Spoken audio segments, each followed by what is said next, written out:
I've been in production animal medicine for close to 40 years, and we're training the next generation now. Dr. Bachowski will probably come here in a minute. He and I have been working together for you guys for 21 years together. We have the good fortune of working in about 9 to 10 states, and so we get to see a lot of different types of management systems and a lot of different types of approaches to the same sort of issues. Plus, I'm in the sheep business at home, so I can try things out at home and, not have to worry about the downstream effects of that. And so a lot of what the progressive sheep industry is doing is years ahead of a lot of the rest of production animal medicine. But we have divided this up into chapters. The first chapter that I like to address is some definitions and what we call the dilemma of the squeeze. Now things are starting to be more mature in our industry. That means we can't afford to leave things on the table like we used to. What to expect from your programs, and then we're going to get into meat and potatoes. Chapters 5 on is the money chapters. The first 2 chapters are going to be kind of getting everybody on the same wavelength talking. So what should the breeder want? What should you want? And that is to get the correct number of fawns that you should get, and that those fawns come from the desired mating that you want and not from the cover buck, and that those fawns should survive and join the breeding herd. That's what a breeder should want. Okay, so where we are here in the squeeze today, and it's chopping us up money-wise, is in the area of recruitment, which is those animals joining the breeding flock, and some other factors, fawn survival and fawn crop percentage. And we're going to cover these individually so we're all on the same page. Okay, you're going to see this slide several times today. Does anybody know what this is? Those are magic beans, okay? And there's a lot of people in this industry wanting to sell you magic beans, okay? And you need to be aware of that because we can spend a lot of money on magic beans and not get us anywhere. I don't mind the product that people spend money on. It's their money as long as it doesn't do any harm to the physiology of the animal or hurt some other places in our program. And we're going to go through some examples of that. So just be aware of magic beans. All right, along the pipeline here, you're supposed to look at everything by choke points and restrictions, bottlenecks and so forth. And where can we lose money? Where can we lose reproduction efficiency? In the first section here, we don't have our does in good shape to come into the breeding system, season. I want to say before we get too deep in this, because I don't have slides on it, but you need to learn a body condition scoring system for your animals, okay? So that you can look with binoculars and go through some of the ones that the other industries have, sheep and goats and cattle. If I got a bunch of slab-sided females out there and they got the hollow horn and the hollow tail and they got a triangle in their side, they're suffering, okay? But learn to look for the top of the animal's the spinous processes, so there's not any under the skin body fat. You'll learn over the course of time, put that system on a 5-to-1 system, 1 being the best, 1's always the best. Some of these systems will go. But if you've got your females in poor shape coming into breeding season, you're not going to get what you want. If you are just now making up your harems whenever it's late, you forgot to wean, it's a pain to wean fawns off, and you just now putting your harems together, and 20 days later you're trying to get cedars in for breeding. This is not what we're looking for. This is one of those bottlenecks because these animals are very social animals. They develop a dominance in each pen. There's an alpha doe in each pen, and when you stir that up right before breeding season, or you stir that up to try to suit the cover buck needs that you have, we need to be careful of that. At breeding time, we've got losses because We don't know the quality of the semen that's there. We haven't done our procedures right. We're not paying attention to time and stress and measurements of the drugs that we give them to get them ready for AI. Stress will give you early embryonic mortality and some early abortion. And then we're going to talk most of the day on late losses. But these are the places where we're losing efficiency. All right, conception rate, the number of does that we bred and that got pregnant divided by the number that got pregnant divided by the number that we bred times 100 is the percent conception, okay? So we're going to talk about 2 or 3 different things here. Percent conception is way different than some others. So what is a fawn crop percentage? If I have 100 does and they give me 100 fawns out of that 100 does, that's 100% fawn crop. If they give me 2, that's a 200%, et cetera, et cetera. All right? Now these are actual records, but this is something that you need to pay attention to. We give these blanks to our clients on a regular basis, but you need to know this breakout. And this is, we bred 61 does here, 47 of those got brought in fawns from the AI. These are the total number of fawns, which is excellent. Okay, it doesn't happen that way very much in Texas. But we had so many sets of singles, so many sets of twins, so many sets of triplets, and so many sets of quads, total number of fawns. Now, on a normal basis, we're going to expect singles out of some of your maidens. So if you're pushing maidens to be bred, you're going to have a few more singles. That's just the way the system works. 13.8% is a pretty reasonable number. The number of triplets and quads in this particular set of data is a little high. Okay, I would not like to see that many quads because their survival is harder, and triplets are the same. And if I have triplets on a maiden or on a 2-year-old, we're going to get into why that may be a problem. So keep this kind of information for your operation for each year, and this kind of stuff when we come to help you with a problem is invaluable. So now let's go into fawn costs for a minute. And you may argue with me about some of these prices, but I just put them in there and that's fine. All right, so let's take and buy a doe. And it's pedigree dependent. It's $5 grand for the doe. This may be a little fat for Texas, maybe not. The cost owning her for a year, around $420. We put in some tags and some vaccines and some nutritional extras. We're not counting our plant equipment. That wouldn't be in these numbers. Maybe extra minerals, some forage crops. What I'm trying to do is get you to the point of having your first fawns. What are the costs that we have here? AI, service, drugs. You might put in for that doe that we had to use something to knock her down for some other reason. So that's what this 80 is in here for. And let's say you went out and bought a really nice straw semen, and then you split that semen on 3 does. So this is what we got in semen costs coming in there. I threw in some antibacterials.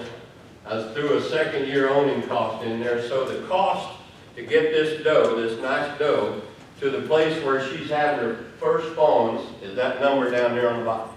Okay? All right. Now, we're going to do a 50 doe example for the next 3 slides. So I got 50 does, and that was our cost from the previous page.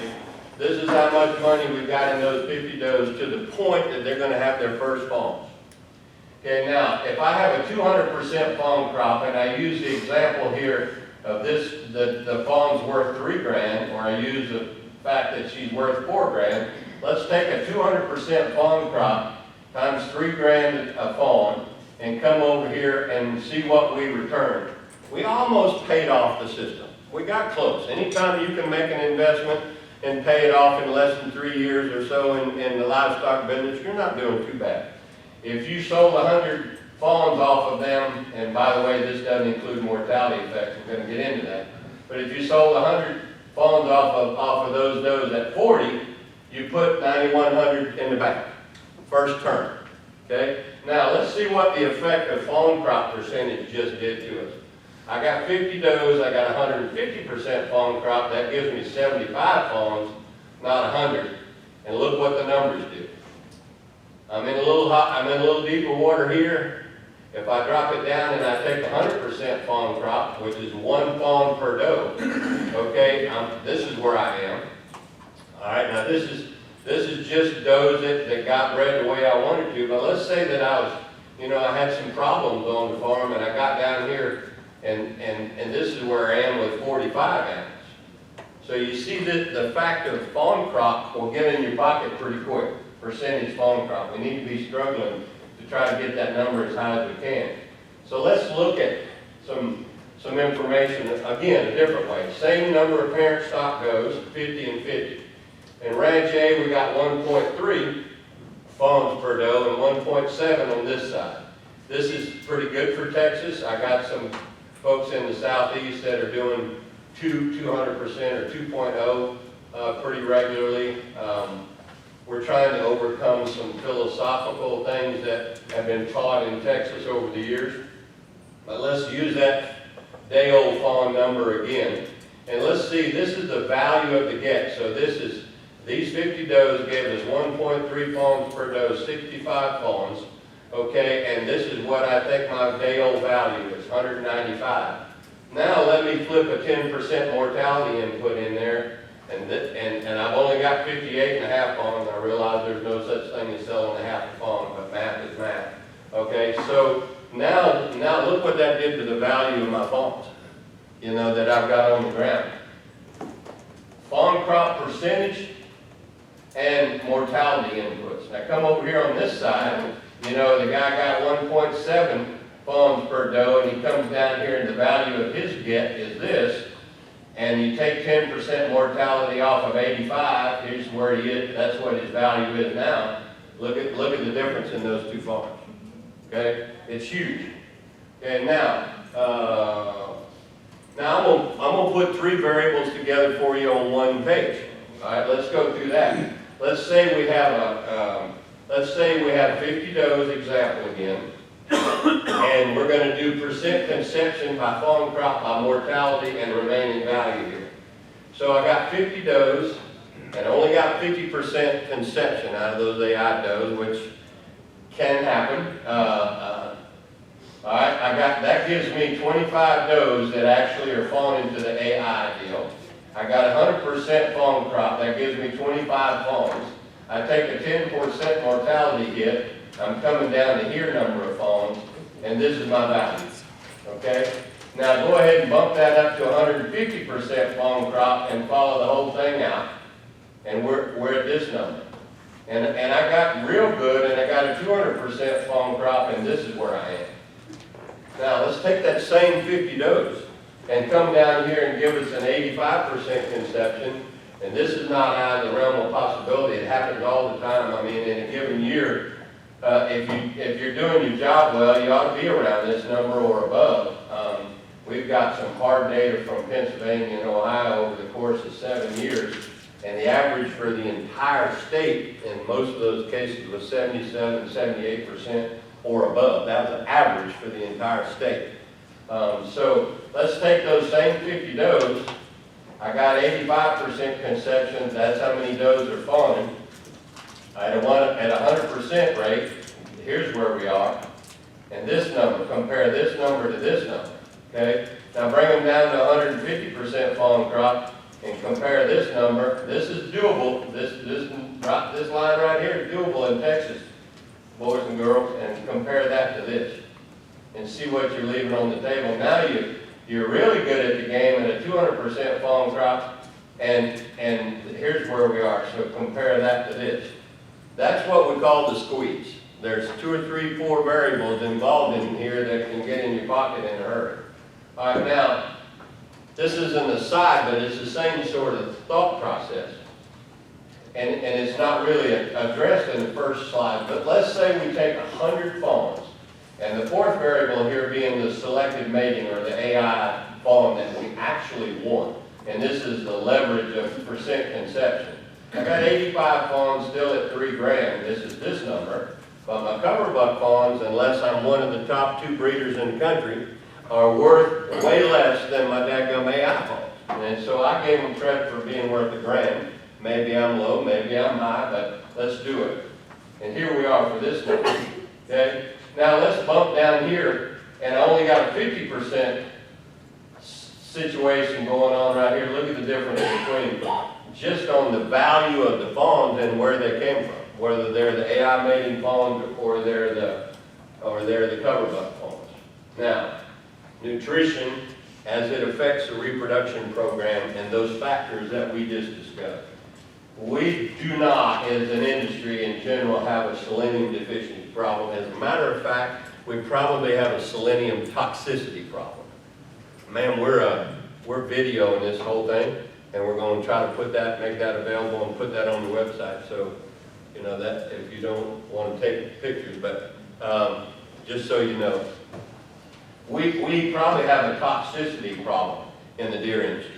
We are overfeeding selenium. We are injecting selenium into day-old animals when it's not necessary. And I see a lot of liver data from the laboratories. And when you have 14,000 parts per million and 1,200 parts per million of selenium in the liver of a day-old fawn or 2-day-old fawn, we got a major problem. Okay, everybody thinks more is better. Not really. Okay, we do have a problem in the deer industry right in here. Okay, and that is that deer are copper hogs. Most deer that we test are not getting enough copper.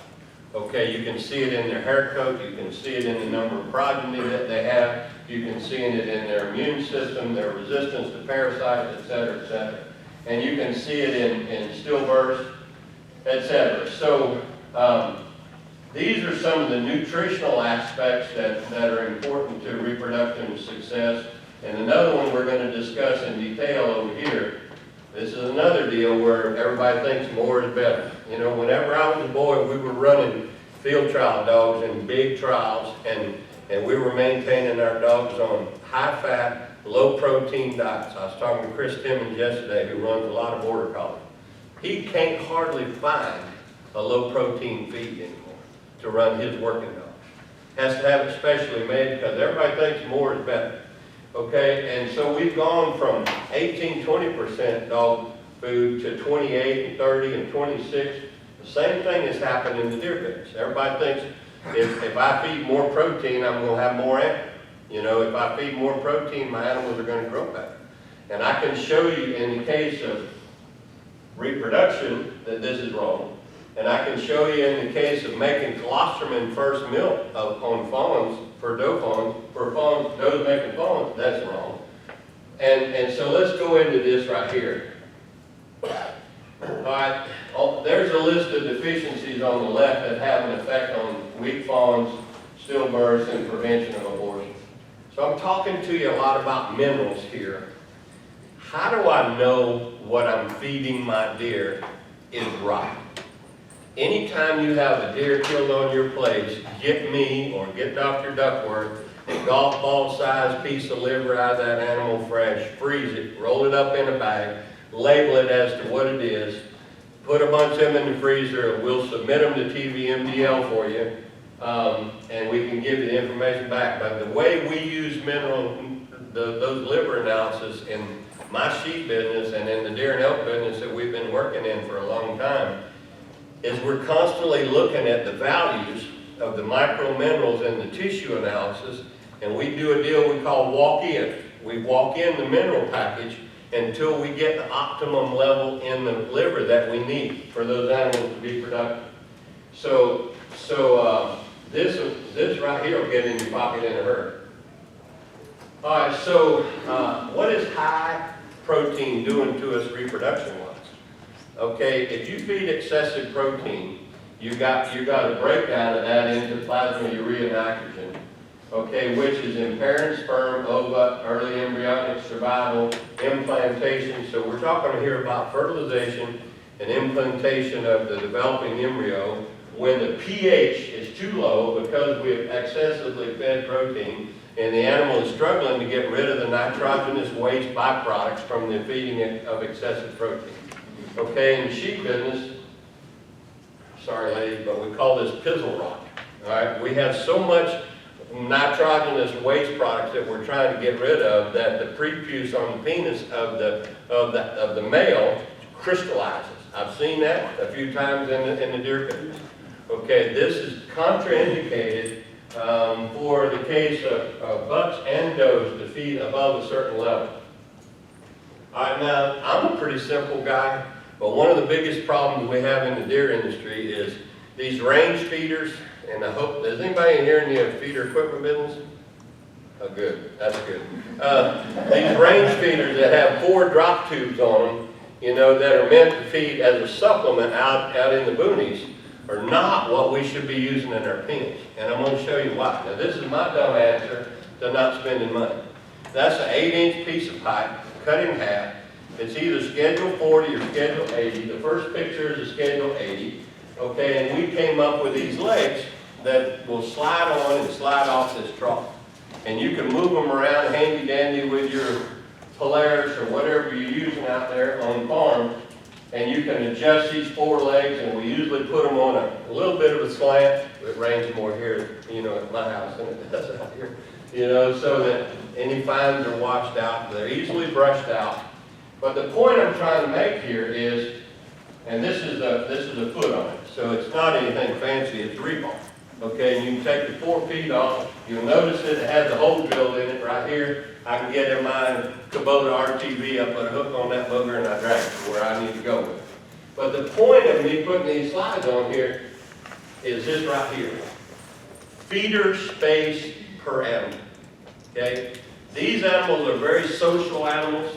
They come to feed when it's offered, and they come as a group, and they need to have feeder space. So much lineal feeder space per female. And a foot would tickle me greatly. But in most deer pens, it ain't even close to 4 inches. Okay? So a big alpha doe is going to get more, and the girl that's at the back of the bus is going to get less. The big alpha doe may get too fat to give you a 200% bone crop, and the one on the back may be so stressed that she has trouble giving you 100% bone crop. All right, these are handy. You can buy these nearly anywhere. This is an electric cement mixer. If you want to make trees, so we take and mix things in our minerals at home in the sheep business. Some of our producers, this and for whatever they cost, they're pretty handy to have in the barn. This is somewhere we're going to go as an industry. We're working on this in Alabama and Florida right now. But this is a creep panel. How many people in here know what creep feeding is? There's a few. All right. We have to figure out a way for these fawns to go and get something to eat without their moms punching them out of the way. Okay? And the way you do that is with creep feeding. And these bars are movable across the top. And this bar is movable up and down, and it allows your young animals to get into an area where they can have a smorgasbord of things, especially when they're young, and get out and not be bothered by the moms. Okay, this one comes from Seidel. What we discovered, we bought one of these, we kept adjusting it, and then we found the perfect dimension. And the perfect dimension for me, I know how many inches between the bars I need to have that'll let my babies get in there until I get them old enough where I want them, and it'll exclude the moms. Creep feeding. We use a deal like this inside the creep area. There are lots of ways that you can do this. We get more rain than you get, so this is helpful for me. Seidel makes this. They have short ones, they have small ones, they've got feet on them, you can drag them around. One man can pick this up and put it in a Polaris. All right, we talked about minerals. I think we're getting to a place in this industry like we are in the sheep business and some others. I personally at home feed minerals 24/7, 365. I'm an extensive sheep guy, so I've got forage out there for my animals on a regular basis. So I want them to attack minerals anytime that they need them, cafeteria style.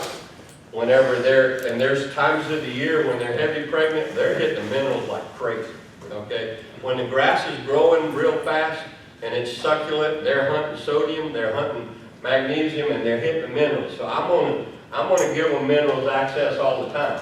But that means I have to take the minerals out of my pelleted feed if that's what they're surviving on. Because if they get salt satisfied in their pelleted feed, they won't touch the minerals. Okay, that's part of the deal. The sodium from the salt in the trace mineral mix in the feed is going to satisfy them, and they really aren't always getting what you need. But this mineral right here, Dr. Duckworth can help you with this. We have this made in Marshall, Texas now.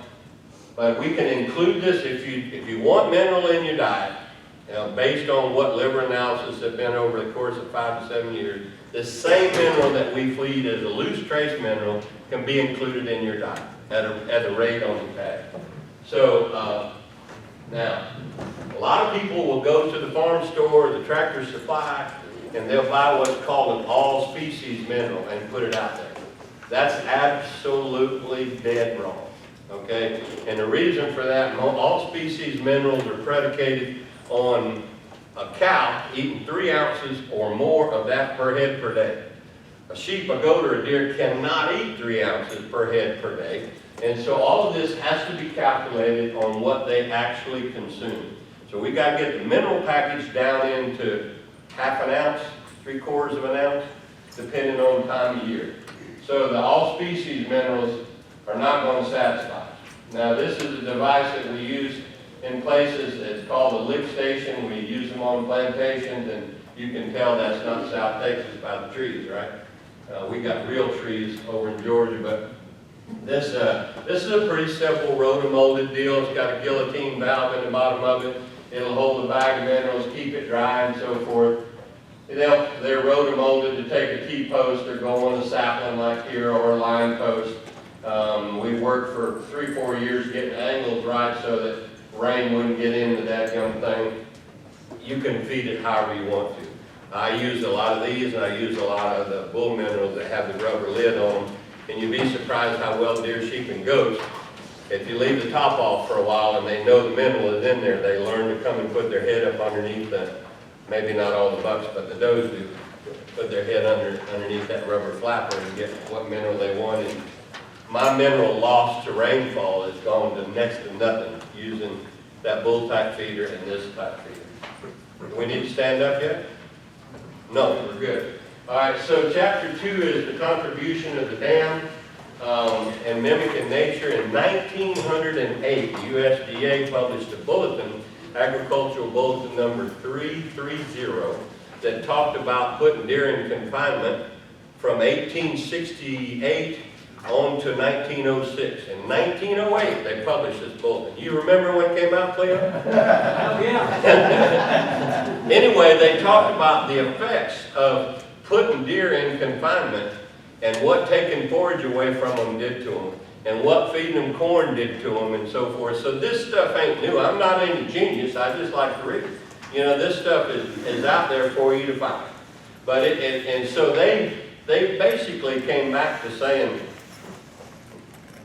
if you mimic nature in this situation, the animals retain their health. Okay, so they tried to do everything that they could to mimic what was going on in nature, and they found out that their recruitment was better and their survival was better, and so forth. All right, so what is the doe doing for us? Well, we want her to give us the proper number of fetus. All right, she's an incubator. We got to make sure that the temperature's right and that she's running good and there's not any stress hormone. She has a very important thing. If you know the difference between a C-section baby and a natural developed baby, we're going to talk about that. There's a microbiome. There's a good microbiome that gets washed over a natural delivery baby and seeds the skin down and the mouth down and the nares down of these animals, and that comes from mom. And that's what we call normal, and we're going to pay more and more attention to this in science. We are. Okay? Mom, a lot of times in an extensive operation on your hunt ranches, is doing what's called fetal programming. Anybody in here ever heard of fetal programming? It's interesting because if you're Italian, okay, and you're constantly eating garlic and these kinds of things, those aromatics are making it through the placenta, you know, in your wife and getting into the baby. And when that baby gets here, it has a desire to eat garlic. And the same thing happens out here in the extensive situation with deer and elk and sheep.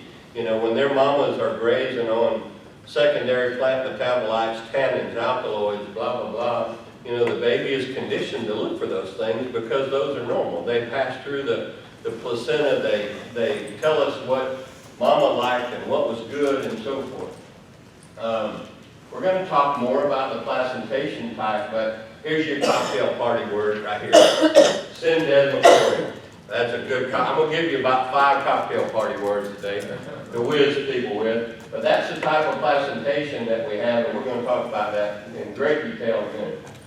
She needs to have the right quantity and quality of colostrum, the right quantity and quality of milk, and she has to give nurture to that animal, and she has to have the right diet, you know, in order to give her those essential fatty acids. We call them omega-3s and 6s. We were talking early at coffee this morning.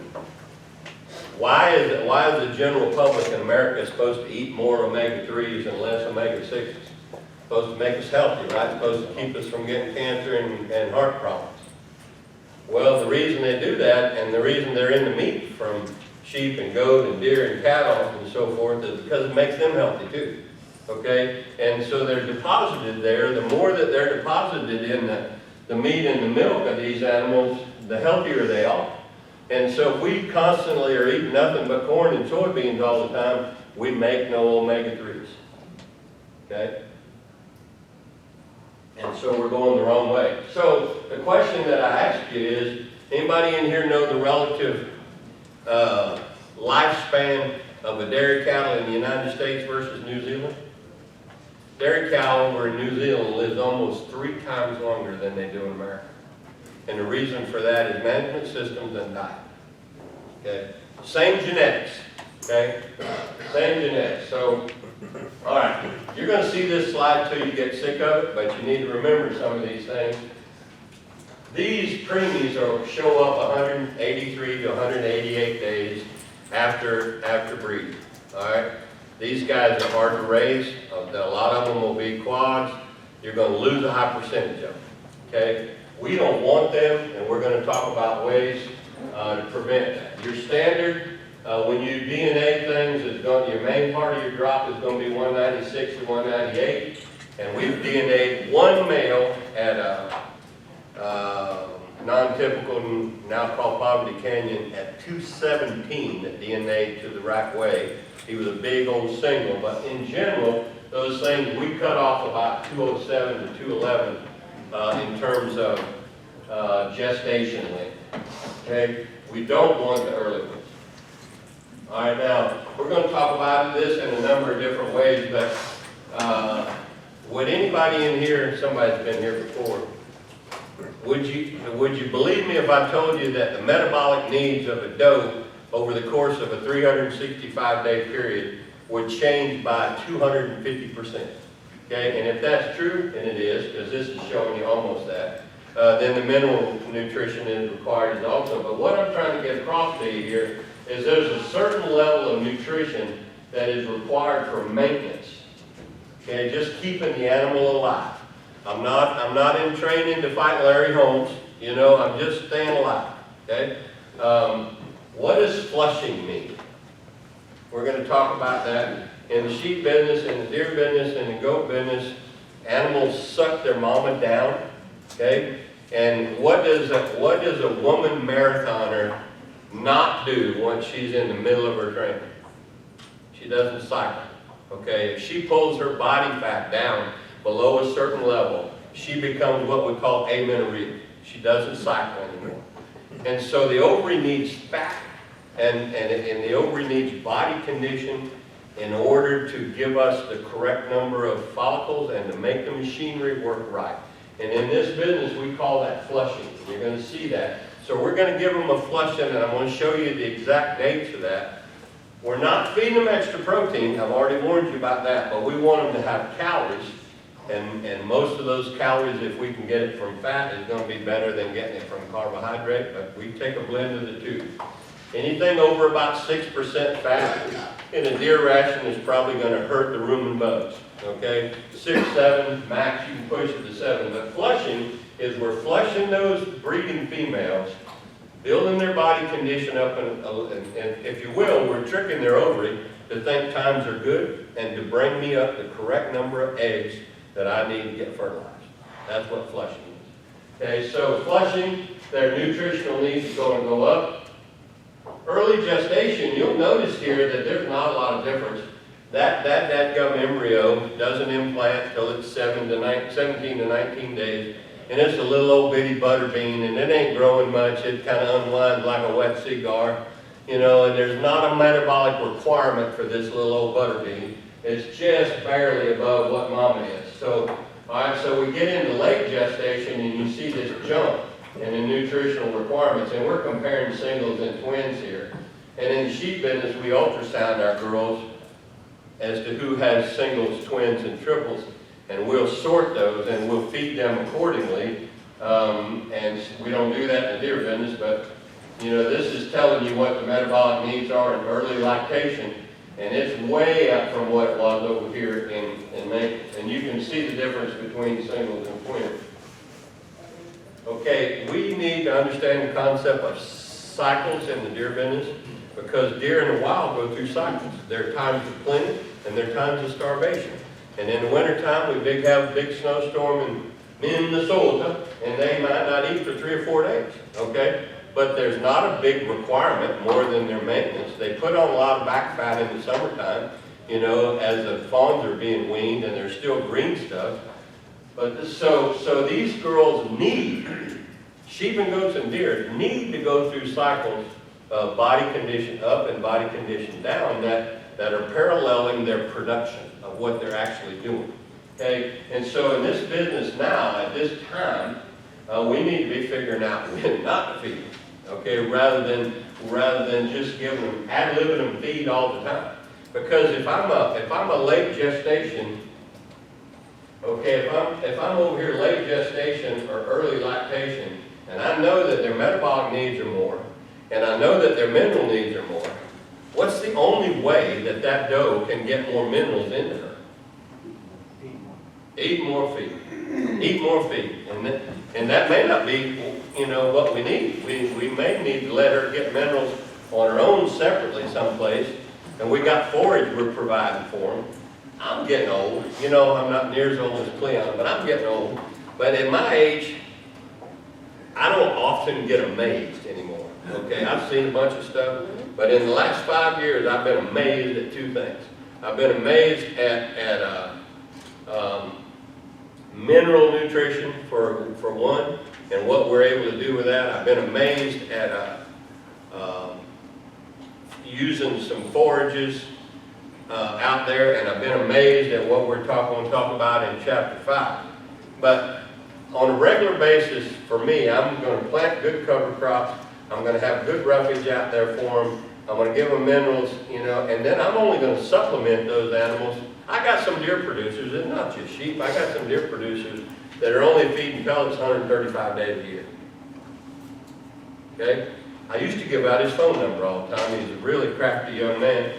And people would call him. I'd give his phone number out in these seminars, and people would call him. He's down in Alabama, and they'd talk to him for about an hour, and he'd tell them what he was doing, blah, blah, blah.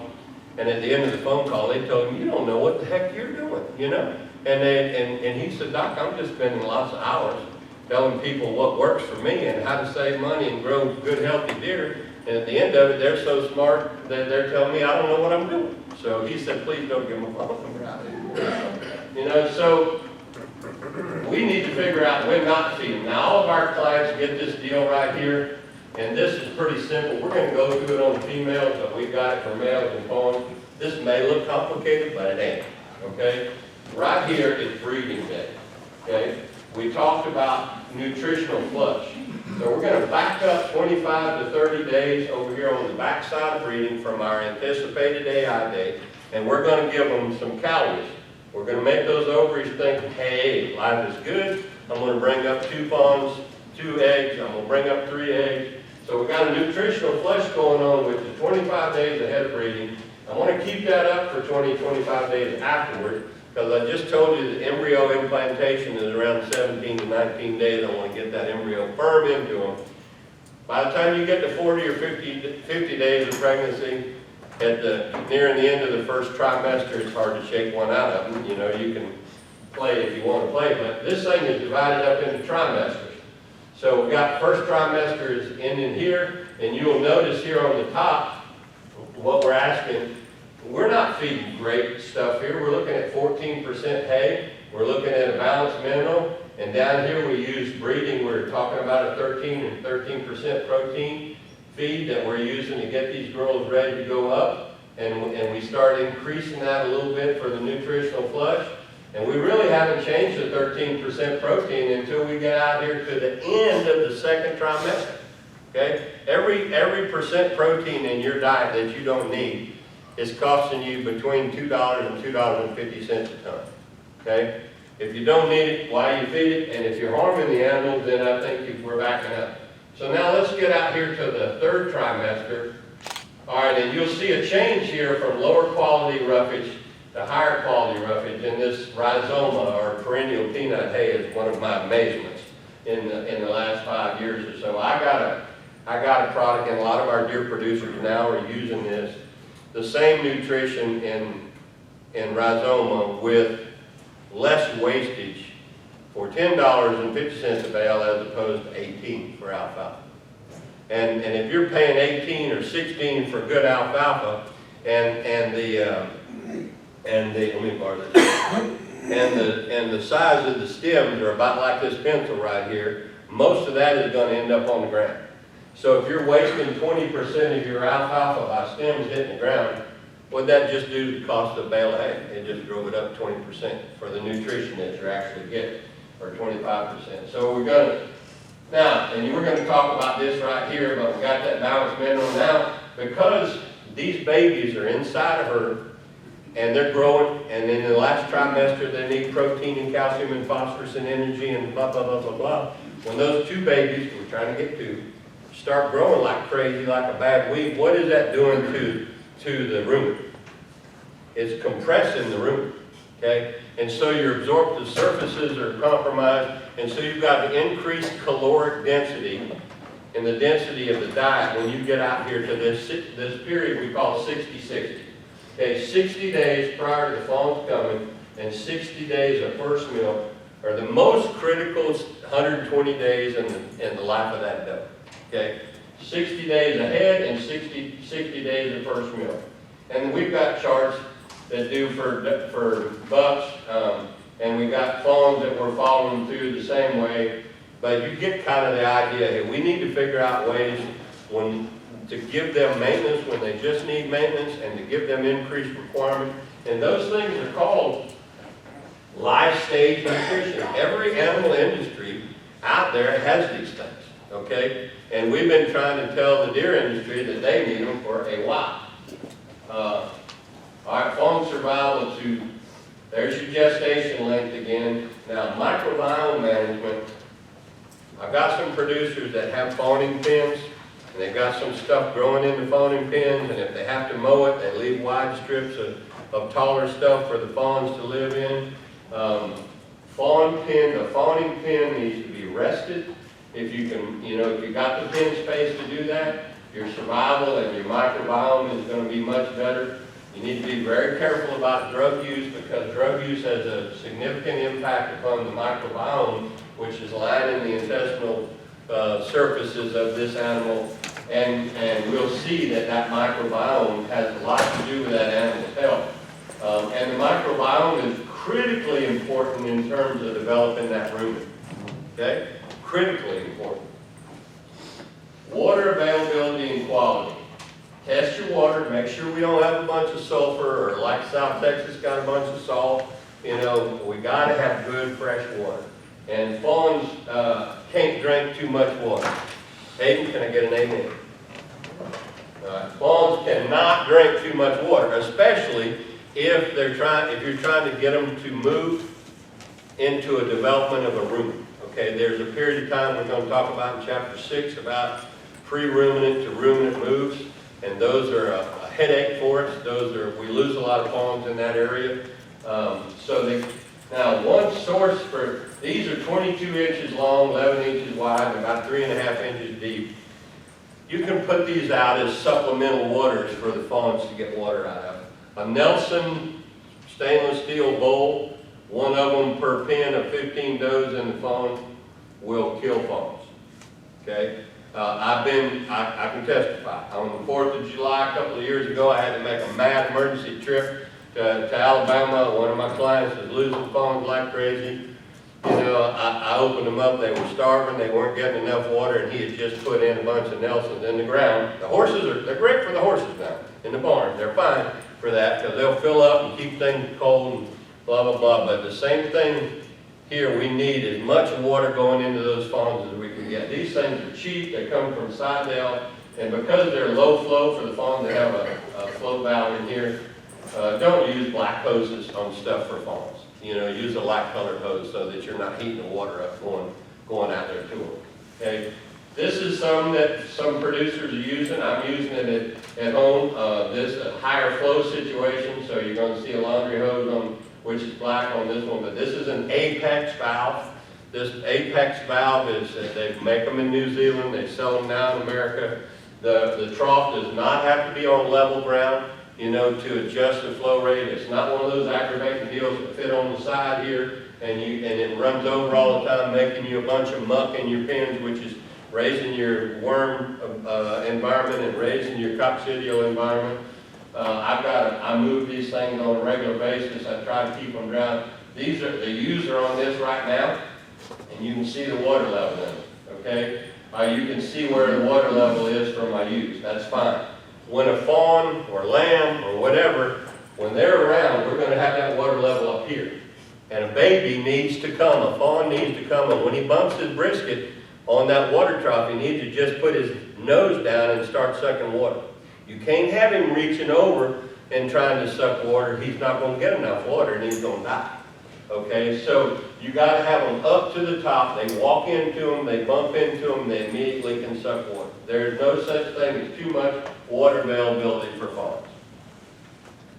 Okay, primary versus secondary metabolites. In the wild, we think about protein and calcium and carbohydrates and ash and blah, blah, blah in primary stuff when we do feed analyses.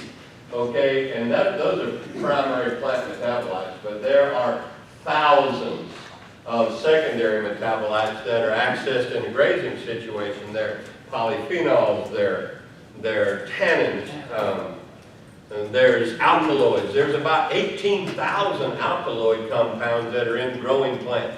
A lot of these are remedies and they give help to ruminant animals. And they will go and select them whenever things are in need. In our pen situation here, we don't have, unless we're growing something for them, we don't have access to any secondary metabolites. We don't have the opportunity to go and pick. Right now at home, we just spread a bunch of chicken litter and I got good ryegrass and I got 2 different types of clover and I got some bayou kale. And my ewes, right before they're going to lamb here in March, they can go and graze and pick what they need to pick and move and so forth. And there's a whole new world out here waiting for us to learn in the area of secondary metabolites. This area is just now being understood. So chapter 3, anybody need to stand up? Is it 9:30 yet, Luke? Huh? 9? We're going to break at 9:30. Anybody need to go? We'll stand up and go now. Chapter 3, we're going to talk about the role of the microbiome, how to manage that, and then we're going to get into colostrum in an important area. All right. Where are they going to get this microbiome? Here's some of the places. They're going to get it from the birth canal. They're going to get it from licking and cleaning from mom. They're going to get it from the udder, from the teat cistern. And I got to tell you that a newborn fawn has a sterile gastrointestinal tract when he's first born. All right, so think about trying to put good bacteria in that fawn and on that fawn in the best way that you can. Now, it's now well known that the microbiome has a direct effect on how the ruminal epithelium is differentiated and grows. It also has a direct effect on the immune system, on the development of the immune system in the mesentery, what we call mesenteric associated lymphatic tissue. That gut microbiome from mom is also a competitive exclusion set of bugs that prevent bacterial pathogens from coming in. This is critical. You and I all have a lining. Anybody here know what Clostridium difficile is? Okay, human beings get to taking too many antibiotics, and they get Clostridium difficile, and it kills a lot of people, mainly because they don't have any microbiome left in their intestines. Okay, same kind of deal we're talking about here. All right, so we're going to get into talking about host-adapted strains, and this is important because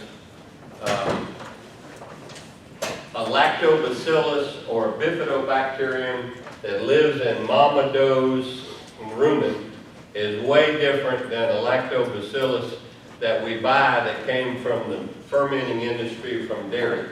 Okay, and those bugs may not be able to stick in that fawn. The one that comes from mama over the eons of being there is a host-adapted bug. And we want host-adapted bugs to line the intestinal tract of our fawns. Those we know are going to do us some good. Okay. The same thing would be said about probiotics and prebiotics, and we're going to talk a little bit about that here in a minute. We're going to talk about ways we need to increase colostrum quantity and increase colostrum quality. Okay. Now, this is a beautiful picture, and in general, we want the colostrum to be a mirror image of what is in the serum. That's what we want, but that's not always what we get. Okay, and we're going to talk about the subtleties of that here as we go through this. He's probably fixing to catch that smallmouth bass, line him up, but there's so many things that compromise the exact mirror image. You see how sharp that upper image is, and you see a little fuzziness down here? The message I'm trying to convey is the same thing for what we're going to talk about. So, now one little trick that you can do to try to increase colostrum quantity in the last few weeks or so is to increase the metabolizable energy that's going in there last week or two of gestation, but be very careful. You can do this with a little bit of corn, not enough to where you can drive this animal over into acidosis.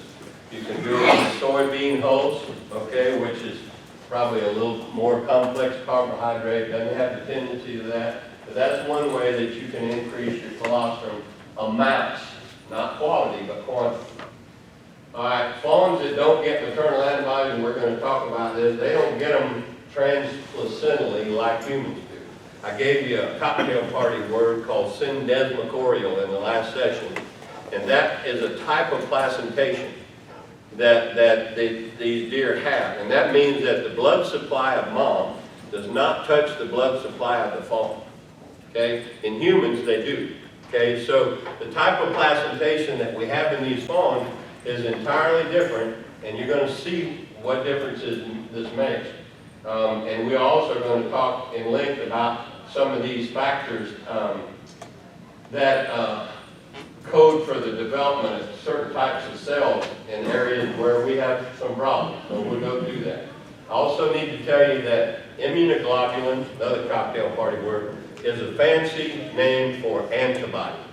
Okay, so antibodies are absorbed from mom, the peak of them between 4 and 12 hours after that fawn is born. Okay. All right, how's it absorbed? We just had this in break a minute ago, but there's what we call an esophageal groove in these animals. It's a specialized system that allows milk from mom and colostrum from mom to bypass the rumen, bypass the reticulum, bypass most of the omasum, and go straight into the abomasum. So when this animal is born, they're more or less like a baby pig or a baby human, you know, for the first few hours and days, than they are a ruminant animal. And that, we're going to talk about that. So how did that happen? That's what we call the esophageal groove. That milk, and a lot of people will call me and talk, you know, and we'll post an animal, I'll be getting pictures of them, and they'll say, oh my God, doc, there's a curd in the apple maze, a big old curd. This animal's not digesting its feed and the milk, and what are we going to do? And I have to tell them that that curd's normal. The animal makes a curd in there in order to help improve the assimilation and absorption of the antibodies and certain compounds and factors in that colostrum. So that's normal. It's also these antibodies are absorbed in the small intestine by pinocytosis, by specialized mucosal layer cells actually grabbing the whole molecule.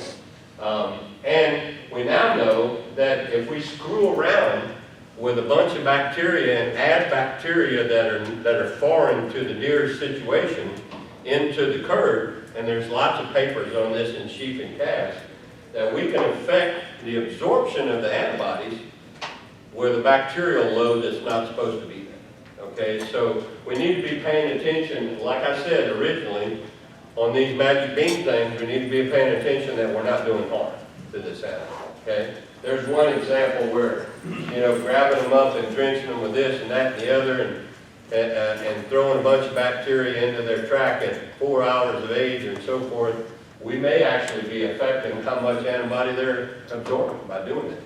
Okay?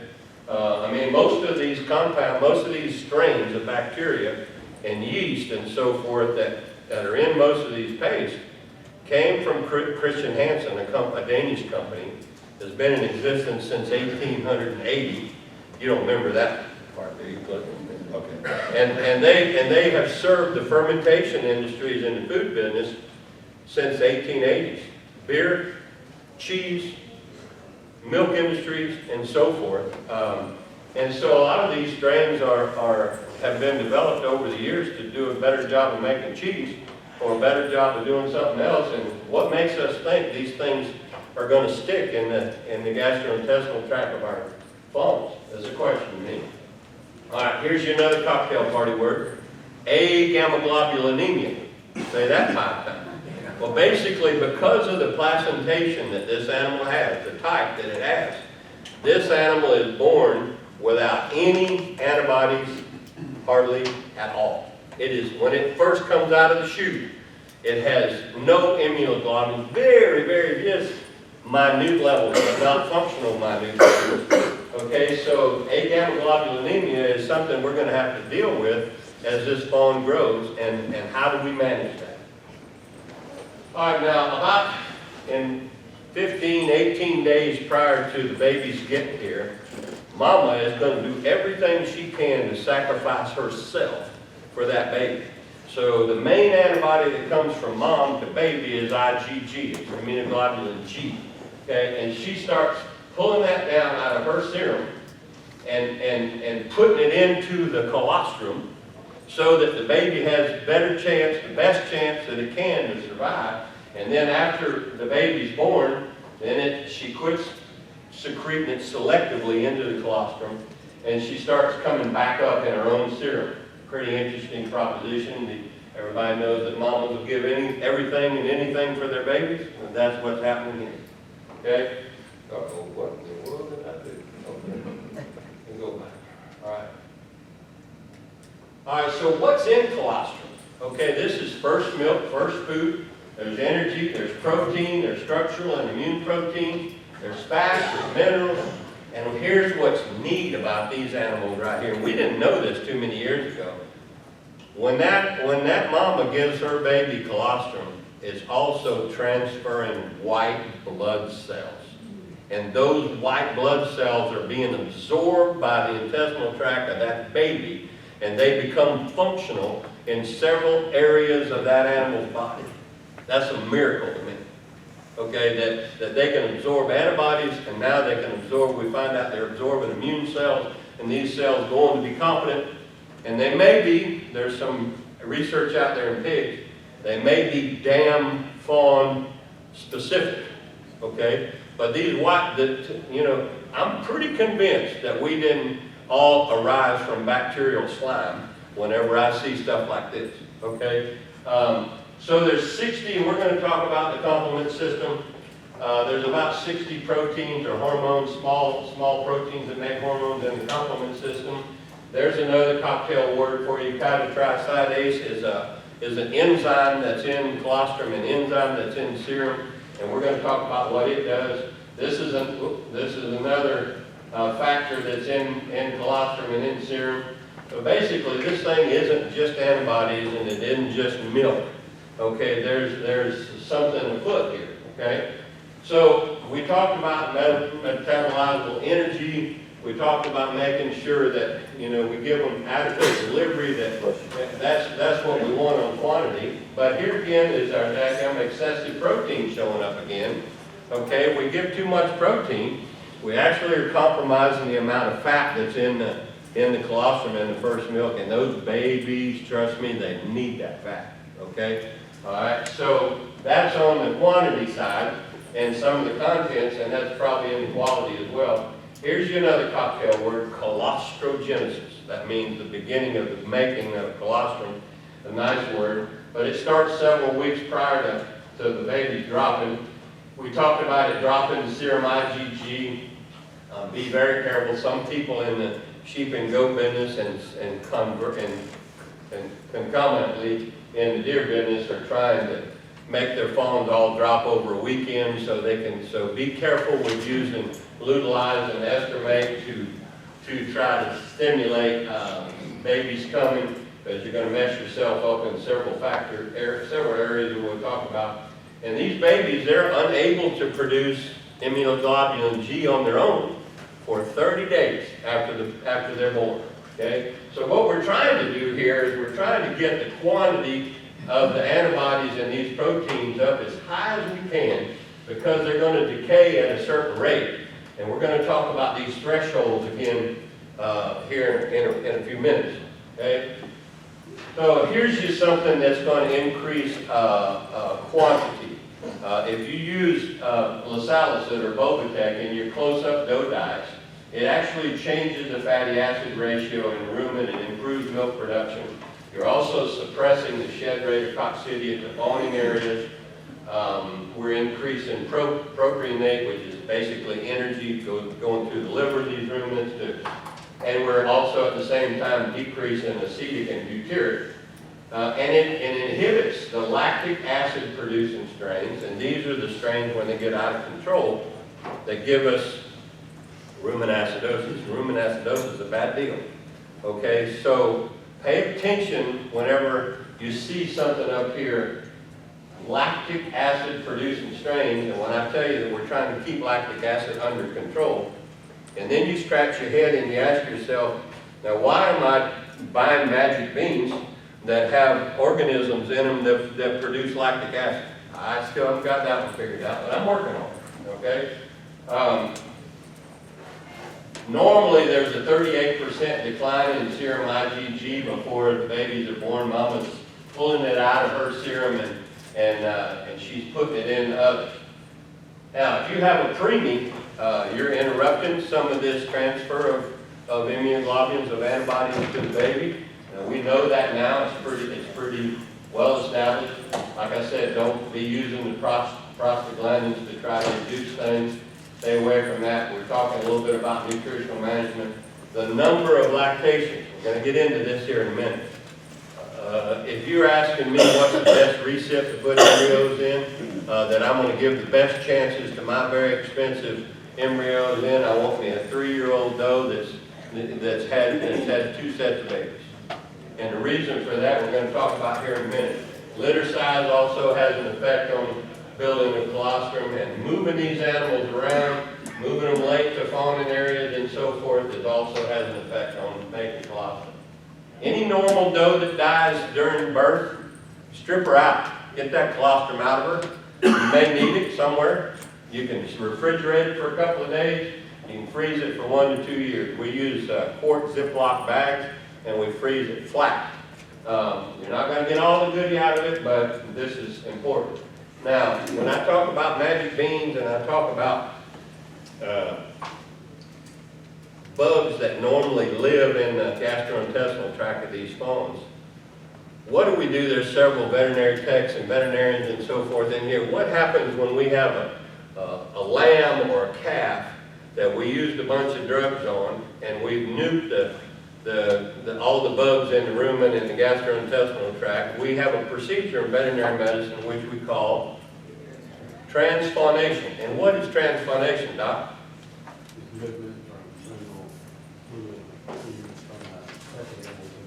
So we go into the rumen of a normal, healthy animal and take material out, which is the great bugs. These are the host-adapted bugs. These are the bugs that live on the papillae, and we go back into that animal that got its microbiome nuked, and we put those in, okay? That's the best that you can do. We're also finding out now for MS and other neurodegenerative diseases in Switzerland and Germany, we're not allowed over here yet, but they're actually transfaunating human patients with diseases now and having some improvement. That's the importance of the microbiome. Okay, so if transfaunation works as good as it does, we ought to be thinking about doing that. Okay, anytime a normal doe dies, she kamikazes into the 8th brace somewhere, take all of her rumen contents, put it over a 5-gallon bucket, put cheesecloth over the top of it, strain out all the big chunks and go freeze the rest of it in quart Ziploc bags flat. You're going to lose some bugs, but you're going to get a lot of them that'll hang around, okay? And that you can use to transfaunate with if you don't have an animal that you can actually get stuff from. The fawns that come to maidens and the fawns that come to 2-year-olds, when you measure the serum immunoglobulins in them, it's going to be less than the fawns that come from 3-year-olds. Okay, that's when we talk about number of lactations and so forth. The serum is probably the same, but the transfer is what's different. Okay, think about that as you're managing this system. Here again, we're getting tired of seeing this thing, but anytime we get an early gestation of preemie here, our colostrum levels are going to be low, and the antibodies in them are going to be low, because normally, when I just told you 38%, 15, 20 days ahead of time, they're pulling it out of their serum. When you get a preemie that comes early enough, that process is not complete. So they're getting shortchanged on the antibodies that they get at day of age. Okay, this is what we're talking about here, and there's also some, in the preterm birth, we are missing some specialized receptors in the lungs.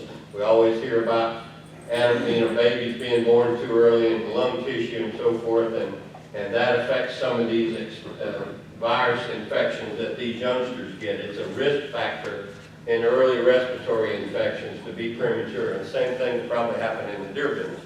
And there's a lot of what we call setup viruses, and we're going to talk about them here in a minute also. So we hear a lot of stuff about using heterologous colostrum. What does that mean? Go get it from another species, okay, and bring it in here. Well, that's a little different. That's not mom. That's not mom's memory. That's not mom's exposure. We've got some published cases where people were using fresh cow colostrum in lambs that produced anemia, and we got some other research that said sheep to goat, there's no issues with trading colostrums for them, but it's not mom, and it's not mom's memory, and it's not mom's exposure, but it may help us get some IgG. Okay, and this is, and I forgot to give credit to the paper this came from, but this was crudely stolen from a research paper. Okay, but this is showing you what's happening here. An animal that gets colostrum, an animal that doesn't get colostrum, there's a 100-fold difference in the number of organisms that are being laid down. So this is talking to you about the small intestine of those animals just after birth. These are calves, okay? And then what is available and found in the rumen fluid as things go on, and then what ends up in fecal samples when we pull this. Now, if you want, and we'll talk about this in the pre-ruminant to ruminant area, don't let me get past that, Dr. Duckworth, that, ways to start these fawns out and get that rumen going faster, make sure we hit that, but about how these things develop. Be careful again about the magic beans, okay? They need to do no harm if you're using magic beans.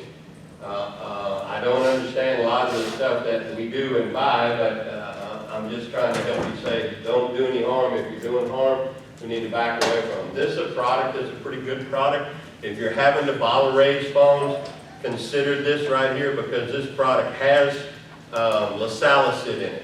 Okay, so as you're bottle feeding these babies, you can put a little bit of lasalicid in there and prevent them from getting coccidiosis. I think that's pretty important, okay? So a lot of bottle raisers are using this product right here. This is another product that we see in the industry, and I got so many colony-forming units of bacteria that's promised in here, and the number one ingredient is yeast culture, and this is a quality product. You know, probably not doing any harm. The question is, I want to see the data that it's doing some good, okay? I see an alcohol yeast in there, Saccharomyces cerevisiae, in there. That's what we use in the fermentation of beer and whiskey and stuff. And the number one ingredient in here is yeast. And I'm not picking on these guys because I've known Dan for 35 years and I know Tom, but I just want to make sure that what we're spending our money on doesn't do any harm first. And then are we getting bang for our buck? Here's another area that needs some attention. You go in the chat rooms and the Dr. Googles and whatever, and you see a lot of people using Covexin 8 for clostridial prevention in deer.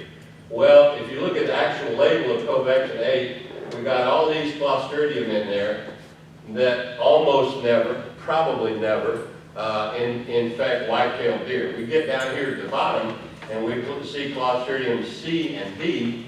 We almost never have any D in America. We have a lot more A in the deer business. So the question that I've got for you is, why are we putting all of these fermentation organisms in a vaccine into a day-old animal when the animal doesn't get the disease that's on the label? That's the question for me. Okay. Let's talk about, here's the package insert for equalizer. If you go in the chat rooms, people are going to tell you need to be using equalizer and equalizer plus C20 in your day-old farm. And what equalizer is antibodies that are produced against type C Clostridium, that's a C20, but mainly against K99 pileated Escherichia coli, or E. coli. Okay? I spent a while back, I talked to Missouri, I talked to Texas, I talked to Pennsylvania, I talked to Florida, and I talked to Wisconsin State Diagnostic Laboratories, and we pulled up like 900 E. coli that had been isolated from white-tailed deer. Only one out of 900 strains had that antigen, had that K99 antigen. So we're giving animals an antibody to an E. coli that they don't even get. Okay? And that's adding expense, and I wonder really what it's doing. Now, Clostridium C, D, and T is probably where we need to be in terms of the vaccine. We probably don't get much D in this country, but you can't buy a vaccine without it in it. We do see some tetanus, we do see some C, we see a lot of A. So just be careful with what you're doing on that deal. It's probably off the market today, but if you look back in time, you'll see a lot of people recommending Fusogard and vaccines against Fusarium in these animals. And it was vaccines for foot rot and cattle, Fusarium and Necrophorum. And I think they're off the market now, but we're going to talk about that a little bit more in Chapter 9. We make it that far, but 20%, I think that vaccine is now off the market in the U.S., but 20% of the vaccine is actually oil, it's mineral oil. And you're going to learn in Chapter 9 that most of the fusobacterium that we're isolating from deer don't have the leukotoxin that vaccine is supposed to protect against. Anybody ever hear of a product called ProBios? Anybody ever used any ProBios? Okay, this is the package insert from ProBios. And it's a multi-species deal. It talks about cattle and pigs and turkeys and chickens and horses and so forth. And they tell you right in the package insert, the specific probiotic strains used in ProBios are obtained from Christian Hansen. And that's the fermentation company that makes beer and cheeses and blah, blah, blah. So, how, if it's multi-species and that many species, how do we know anything about whether it's hosted out there? Okay? Just questions that an old man comes up with every now and then. not have anything else to do. Anybody need to stand up? We're good. Chapter 4, nurseries, ours are contract. I've worked almost 40 years in production animal medicine in a lot of different sectors on 6 continents. And a lot of those big organizations, we spend a lot of money, millions and millions of dollars, trying to become what we call specific pathogen-free industries. Because we know that there are bugs that get into our production facilities that just waste the animals and condemn them at the processing plant and so forth. That's called specific and pathogen-free. All right, are we headed that way? Do we need to be thinking about going that way? In the deer business, we're going to talk about milk comparison and a little bit on replacers here. But this is one of the biggest problems that I think we have, and I'm not throwing off on anybody's business and so forth, but I got grandkids that do this, I got people in the lamb business that do this. We've got a situation we call the daycare syndrome, and that's commingling animals from a lot of different ranches. And one of the biggest problems that we have in production medicine is with a group of cell wall-less bacteria, primitive bacteria called mycoplasmas, okay? And we're going to hit this in chapter 9 because this isn't always what we think it is. And Terry Hensley at TBMDL and I are having a discussion about this because a lot of times when we look for animals, look for mycoplasma in animals, we'll use a new age technique with a PCR, polymerase chain reaction probe, looking for specific bacteria, and it doesn't always pick up what we have. So a lot of times we'll call an animal negative that's not negative. I'm old school, I want to grow the stuff out, and then I want to identify it, okay? But if I were to, I need to be careful about what I say. Imagine for a minute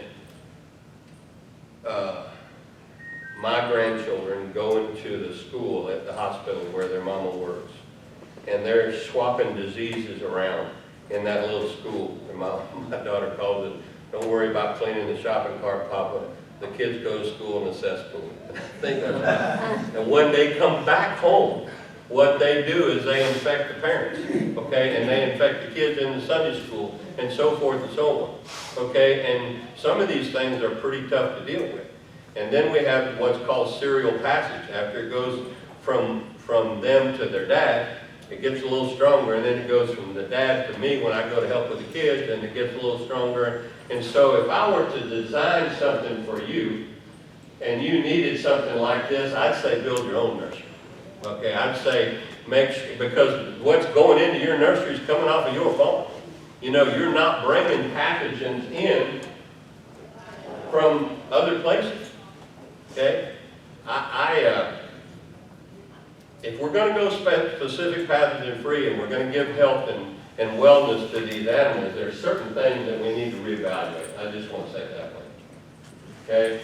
Now here's a milk comparison. Dr. Woody Lang, he's a Cornell trained big red machine nutritionist, lives out in Oregon now, but he works with us from time to time. We did a seminar over at Triple J in 2008, and Wes was probably there. He's been around since dirt was invented, so he's been to all of those, I think. But this is comparing the milk of these animals, okay? And it makes you think a little bit about what we're doing, and everybody says you can raise them on red top and da-da-da-da-da, but the dry matter is higher in this and everything except for a whale. I don't think we can access whale milk, okay? So, but anyway, it's in there. Thank you. Crude protein is higher in deer milk. The fat level is hugely higher, except for over here in my ewes, okay, but way higher than red top. And look at the difference in the lactose in those two. And we talk about sugars that get into the intestinal tracts of ruminant animals and give us trouble because they're so rapidly fermented. And there's ash. So when you think about looking at other milks to supplement with, you need to, give yourself a little pause. I know there's a lot of people in goat is a little more like ewes. A lot of people are using goat milk. I think the pasteurized goat milk probably has some value to me because I've got several clients that actually raise some of their fawns on milk goats, live milk goats, okay? And we cycle, let's just put it this way, we cycle through good times and bad times with that kind of situation and where the goats come from, okay? All right, chapter 5, we're going to spend a lot of time in chapter 5 and chapter 6. This is the most important, I think, part of my stuff. Luke's stuff is probably way more important than mine, but this chapter and the next one is kind of pay attention. So we're going to talk about a fawn death sentence, which is we call failure of passive transfer, how to measure the transfer, and some remedies for correction, and some of the thoughts inside of my brain. What active versus passive immunity, we need to get into the definition here. Passive immunity is what I get from my mama in my first milk if I'm a fawn, okay? That's immunoglobulins and some other things, and I didn't do that. It's like President Obama said, I didn't build that business, you know, it's given to me, all right? And then active immunity is when I've actually been exposed to an organism, and I made an immune response myself, and I made those antibodies and those cell types myself, okay? And that's the difference between active and passive.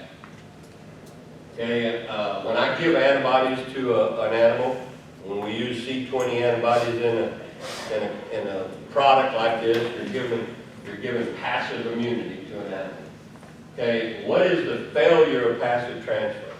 Whenever I'm not getting the full complement of the immune system passed from the dam to the progeny, we call that failure of passive transfer in the veterinary business. And the same thing in human medicine. And we're going to go through that, and you're going to get sick of it, but for me, this is probably the most important topic of the day. I can make you more money on this today than anything else, probably, except for a little bit in chapter 6. So, if I fail in passive transfer in these animals, I'm going to ring the bell.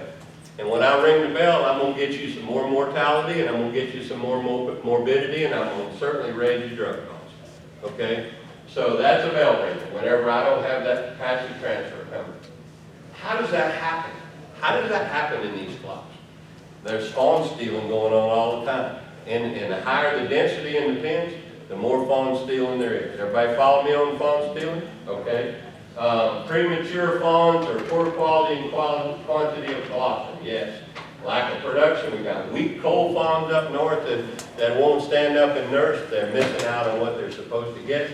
Okay, down south, we have a tendency to schedule breeding season because we want to know what the ground temperature is when the fawns hit the ground.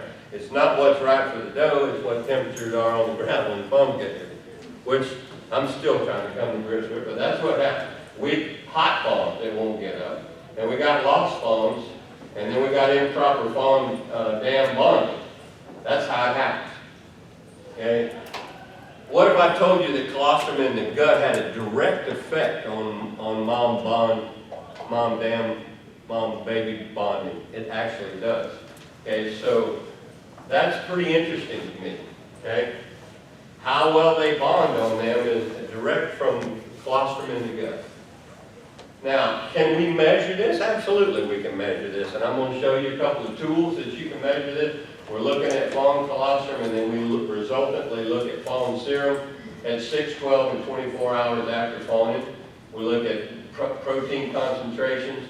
We need to keep records to make sure that we're dealing with full-term babies whenever we start doing this. Here's your reference. Okay, I've got a copy of the paper I'm going to give Dr. Duckworth when I get finished today. It talks about how this is actually done, or you can pull this reference. Okay, this is one of the pieces of equipment that you can do this with. This is a refractometer, okay, a Brix refractometer. When you go to buy one of these, you need to buy the 0 to 85. Okay, that's if you're in the maple sugar business up north, that's one they buy, 0 to 85. To look at you need to have that scale, okay, because the other ones won't work all the way. This is another Brix refractometer. Okay, that you can use. Just take a drop of serum and evaluate it here and keep records of it. It's not that hard to do. Okay, and This is a concept that I need to get over to you, and we talk about commingling, and we talk about other things, but 20% of the fawns on your ranch are going to give you about 80% of your problems. Okay? Anybody disagree with that? That's how it happened. I'm going to show you in graphic form a little bit of my thoughts. These guys that get failure passive transfer, they're the weak, and they're the street people, and they're the people that get all the viruses and all the bacteria, and they replicate them, and they pass them on like excrement on the sidewalks in San Francisco to their neighbors. They pass them on to their neighbors, okay? Here we go. All right, here's a high, uniform, and balanced flock here. Everybody got colostrum, okay? I'm preventing any early infections in that group on the left. Okay, in this group right here, I got a few turkey heads, you know, that didn't get passive transfer. And here they are, I can see them right there. Well, what happens next? They start replicating early respiratory viruses and some other things. And pretty soon they're nice. They start passing it on to the neighbors, okay? Okay, and before long after that, then we got the daycare syndrome. And now we're talking about a situation where we got this. And now you got a nightmare because your drug use just went up. All of your stuff, all the best laid plans of mice and men just went down the hopper, you know? All right, so the idea here with passive transfer and everything I'm going to talk about in this section is to prevent early infections. Prevent early infections. And all warm-blooded animals get early viruses, and we don't have vaccines for them that affect the respiratory tree and set these animals up for bacterial invaders that are secondary. All right? Trust me. All right, so if I take a colostrum-deprived neonate, a baby that didn't get colostrum, it's almost 4 days before I can measure with very sensitive techniques any presence of IgM antibody being produced. It's 8 days before there's any just measurable but functional level of antibody there, so I've already lost that.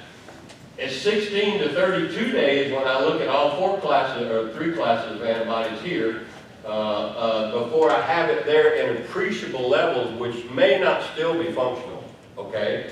And it's 4 months they got making IgG, and they're only half the level of the adults in the pig, okay? That's what failure passive transfer, there's your reference for it. There's a lot of references for that. Okay, so now we got another problem. Okay, so we didn't get the colostrum. Okay, and I've got 2 or 3 slides here, and this is kind of important stuff, but mom's system, her hormone system, is under stress, and she's secreting hormones associated with the birth process that interfere with the animal becoming solidly immune, okay? So she's got stress hormones in her system that prevent that. And this is a diagram that was taken from these folks down here. You got problems with stuff in mom's circulation and going into the colostrum and being absorbed. And then you also have the stress of the baby and what we call fetal cortisol that's interfering with the maturation of the immune system. So not only are we not getting enough, but we're getting some suppression from things that come from mom and come from the baby. All right? So here's a lamb situation. In contrast, failure passive transfer was found in 46% of lambs dying from natural causes from 24 hours to 5 weeks of age. Okay? These things are nightmares. We got to fix this. Okay? All right, now what are the maternal, I just talked about maternal effects and influences. Well, first of all, she's mainly only putting IgG in that colostrum. Okay, that's one class of antibodies, and there's more than one class. Next is there's some prostaglandins associated with inflammation that she's secreting that are also going to be interfering. She's got progesterone on staff. All right, we got 2 interleukins, 2 cytokines, interleukin 5, which has to do with maturation of plasma cells, and interleukin 10, which has to do with down and upregulating pro-inflammatory responses. And if we don't have these lymphocytes, which are the ones that are cell-mediated, starting to mature, in other words, if these lymphocytes are suppressed, the cell-mediated compartment of the immune system is depressed. And if we have these class of lymphocytes that are depressed, now our ability to make our own antibody in that animal, the active process is suppressed, and our response to parasites are being suppressed. So, okay. Now, in the baby, and I've got a slide right after this one showing you that, but we have fetal cortisol, which interferes with cell eating, these are defensive cells, okay? But at the same time, we need cortisol, neonatal cortisol, in order for the colostrum to be absorbed. So it's a very delicate balance, and it's not always manageable.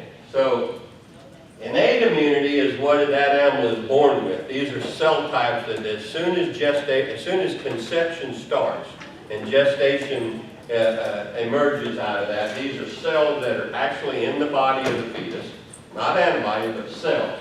Okay, in late gestation, those innate cells in the fetus start to decline. And they decline in late gestation because the fetus is going through a cortisol situation of being born. So we're knocking back the innate immunity of that fetus just at day of age. So you can see a 5-car pileup coming here, okay?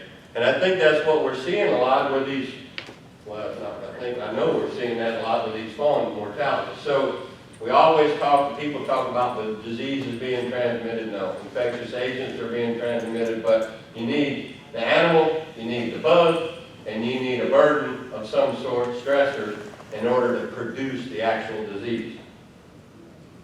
So we would like for colostrum to mirror what is in serum. We would like that. But I've already told you that is not exactly what's happening. That she's putting more of one class of antibody in there than another, and we're going to talk about the complement system here a little bit in a minute, but this is a very sharp image up here, and you can see this is a little bit fuzzy, but we're getting close, and that's what we'd like to have as a goal. Okay, now, on your farm, on your ranch, Junior, you've got the exposure of strep and mycoplasma and worms and fusobacterium and all of these other things. EHD, respiratory viruses, et cetera, et cetera, et cetera.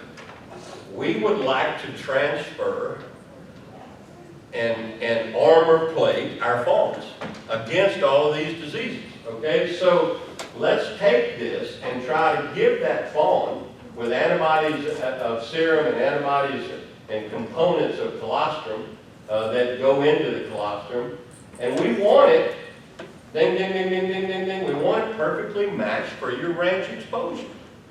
Okay? So let's go on. Now, what are the systems that are primarily affected by passive transfer failure? Well, the biggest one, and probably the one that kills more fawns than anything else, is this first category. The second category is kind of ancillary, but a problem. All right, so the goal here is to have uniformity in these babies and to have balance of the immune system in the babies and have all of the components that we need. And let's look at some practices, and let's look again at what's in the serum. In these big dairies, they cool colostrum to all these babies that are born, and then they go and dab-a-dab-a-doo to the babies. Why? Because in the calf studies that have been done, 36% of the samples were less than 30% were adequate. So what they're doing is they're taking all the colostrum and they're bringing it together, and they go treat the calves out of the deal like that to try to at least make everything uniform. Okay? Happens all the time on these big dairies. All right, I got to tell you that there's differences in breeds and differences in lines of breeds in terms of quality and quantity. We don't know much about this in fawns, but it's the same way in sheep and goats and cows. So we have two issues associated with early immunity. One is that when they're born, they don't have any antibodies of their own. That's that cocktail word, antiglobulinemia. And the second is they don't have any memory. No memory of having been exposed to this agent or to that agent or whatever. So there's no immunologic memory. Now here's a great slide. It's probably too busy for this, but what I'm showing you here is at conception and gestation. This is the innate immunity that I was telling you about. These are actually cells in the body of the calf, of the fawn, of the lamb. And you can see the pressure at birth that comes from the stress of fetal cortisol, et cetera, and how it drops down that innate immunity. This black chart is the passive immunity that we're getting from mom and trying to drive this up. And then we're gradually over time, because it's passive, it's decaying at a certain rate. Once the fetal cortisol gets out of the system, now that innate immunity is coming back and growing.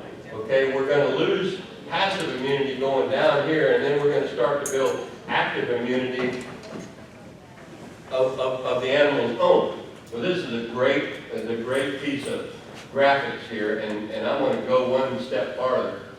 We have this passive immunity here that's transferred to the day-old, but the day-old system is immature and it's low functioning, okay? Now, there's probably some sort of minimal threshold in these babies, antibody protection-wise, transfer factor-wise, complement-wise, etc., that prevents them from getting clinical signs and getting sick, okay? But that level is probably lower than the level that would actually be preventing infection. So animals are getting infected, okay, and they're able to make an active immune response on their own, but they're not getting diseased when they get infected. Are we following that? I think that's what's happening here, and because we know that even in the pressure of high antibodies, in the presence of high antibodies here, that we're still producing circulating T cells. We get another exposure, we're probably stopping viral replication at this point up here. We're probably preventing clinical signs and disease at this point.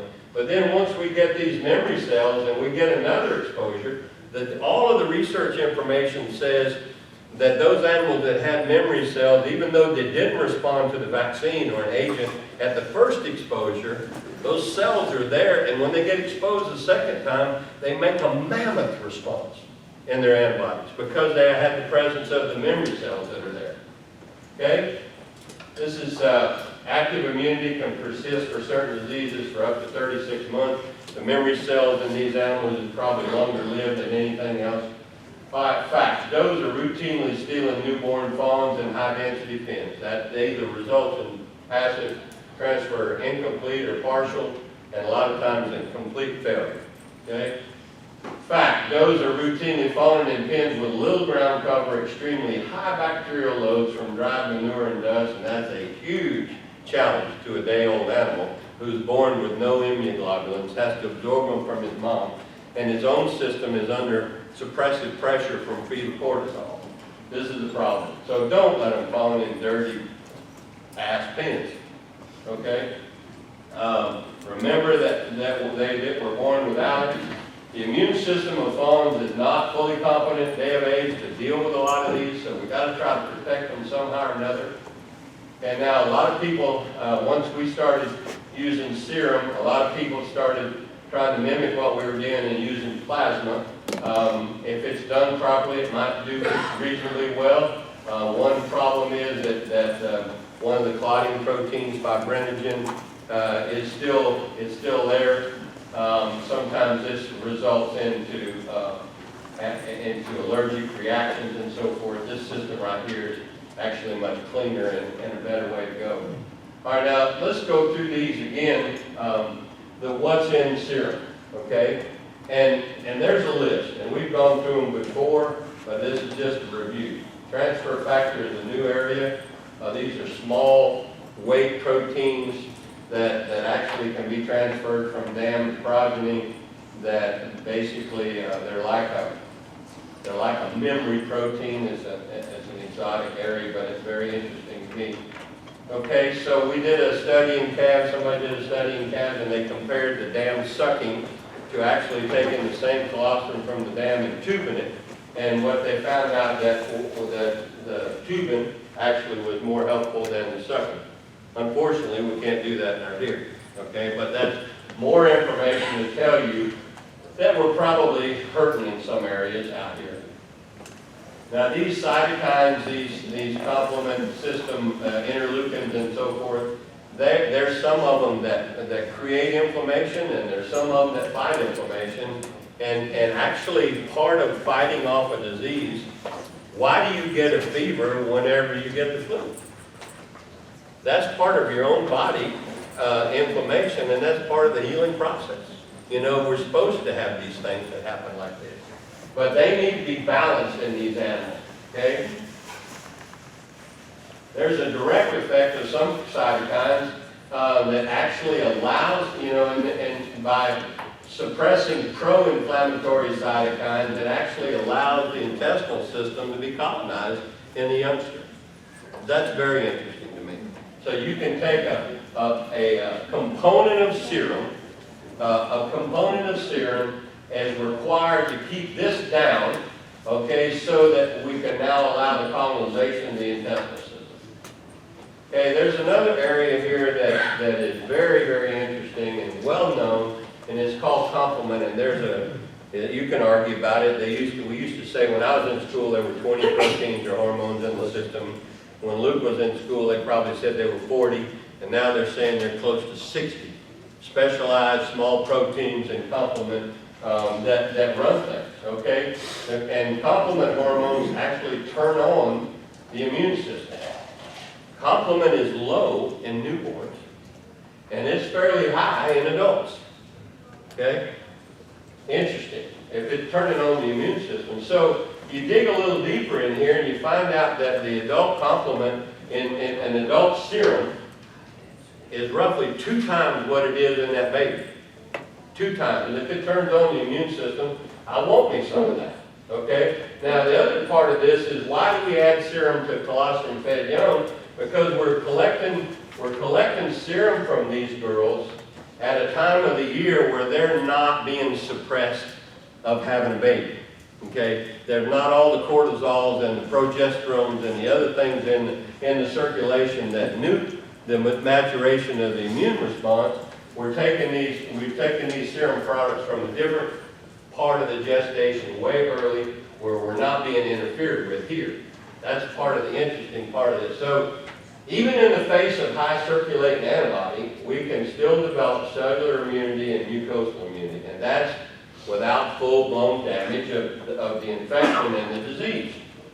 So simple approach. The higher the amount of immunoglobulins in that day old, the higher we can get the immunoglobulins, and we can get the complement, and we can get the other serum components that come through, the better off we're going to be. Okay? And how do I know this works? Well, here's a lot of them. You know, this is a busy slide, but those are components, and those are hours after birth, and showing those go down. But all right, there's that enzyme that I was talking about earlier that's in serum that breaks down fungi and yeast, and also nematodes. Hardly anybody thinks about that, talks about. Here's another very specialized vascular endothelial growth factor, which actually protects young animals from RSV infections. So if I can transfer all these factors to these day olds and build that day old up to where it prevents him from. This is the main setup virus for any warm-blooded animal young in that animal's life. Okay? That is the virus that creates the most pathology in any warm-blooded species. And that factor is also important in terms of how does it do that? By fixing up the macrophages in the respiratory tree, and by differentiating the cells of epithelial system. So this stuff is present.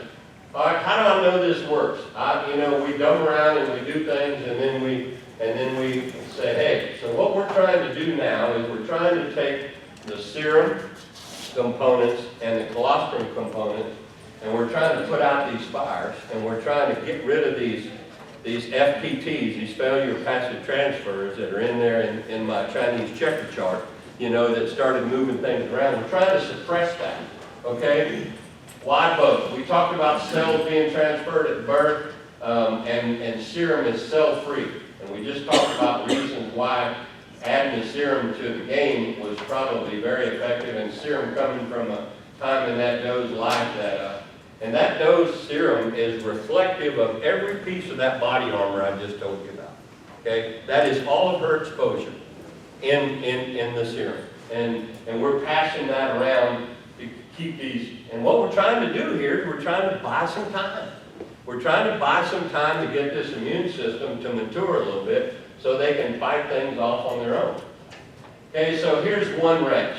We think the day-old value is $3,700 in 2018. They lost 37 fawns, that's the percentage. We came in, we started treating with antibody-rich serum in 2019 fawn crop. They fawned out 142 fawns. Pretty nice, pretty special. Okay, at weaning, they reported to us there's still 142 fawns standing there. And in January, when I made a call to talk to the gentleman about it, he said there's still 142 fawns standing there. That, to an old man, is amazing. Okay? And if you think I'm lying, I can get some folks to testify, and they might be sitting in here. Okay? Now, here's another one. We treated 180 fawns. The guy says in a letter that's in your packet, you know, it saved him hundreds of hours. That's how much money it saved him. He said his Fawn Survival prior to using the serum to supplement colostrum with was 72%, it went to 93. He's used it in some adult deer to break some chronic cycles, and the quote from his letter that he sent us is worth every penny. Something's going on here. Something's headed the right direction.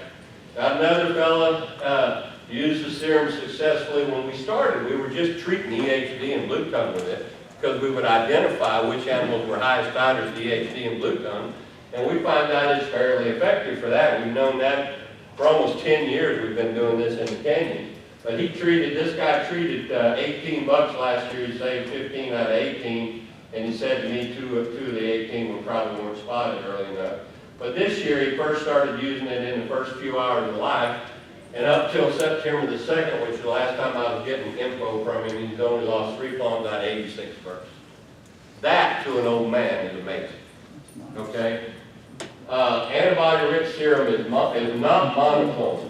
It is not just specific to EHD, but it's polyclonal from multiple B cells, from multiple disease agencies, but, you know, pathogenic bacteria, viruses, parasites, etc. Okay, this is important. Any questions on that? We're going to move, and we do. What time is it, Doc? Okay, we're doing good. All right. Yes, sir. 2 questions. You talked earlier about the nursery syndrome and high density pens. What's a high density pen in your pen? Well, it depends on what your ground cover is, you know, and how much you got to eat in there. But the higher the density, the worse the disease challenge in there. You know, a half-acre pen, a 1 acre pen. I got some people that are using 2 deer to the acre. I got some people that are using 15 to 18 deer to the acre. You know, and there's a place in there, depending on your management system, where the rubber's going to hit the road. Okay. I can't tell you the answer to that in all cases because that varies by location and management style and what you're doing and very obviously on the mineral nutrition that they're on. Next question, on the fawns that have been treated with serum, when they fawn, is there any... We don't have those answers yet. Jury's still out on that.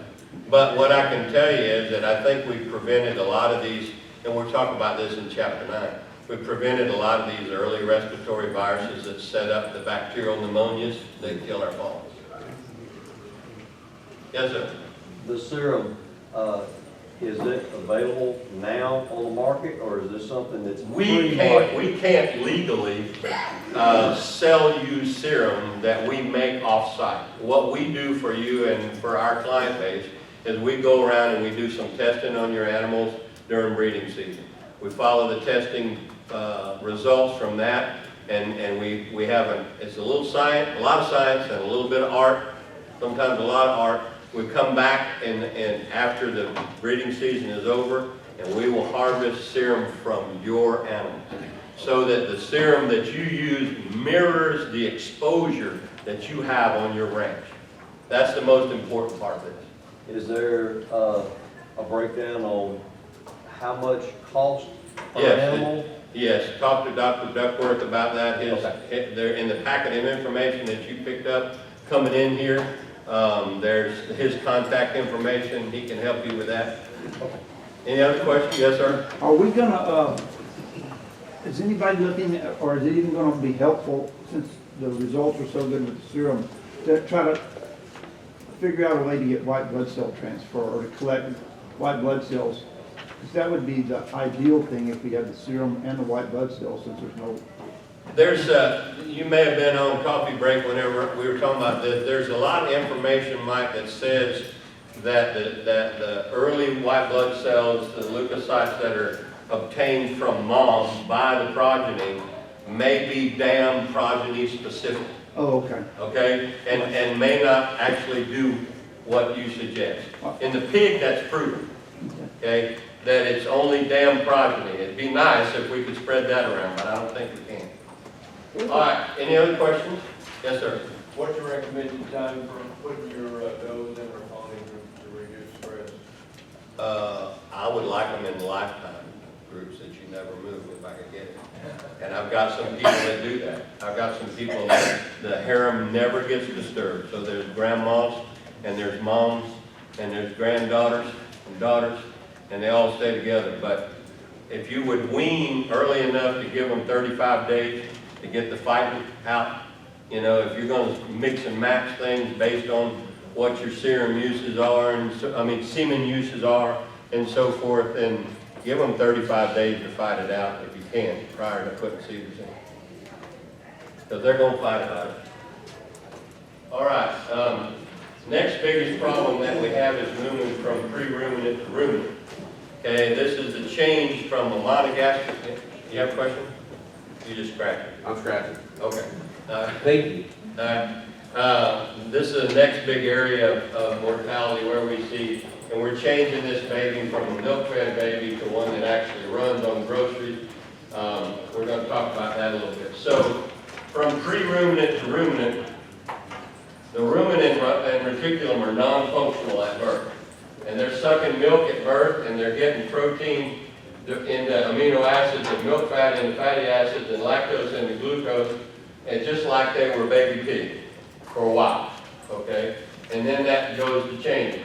So the digestive tract and metabolism must change at some point in time, and what changes have to occur? Well, those changes have to occur.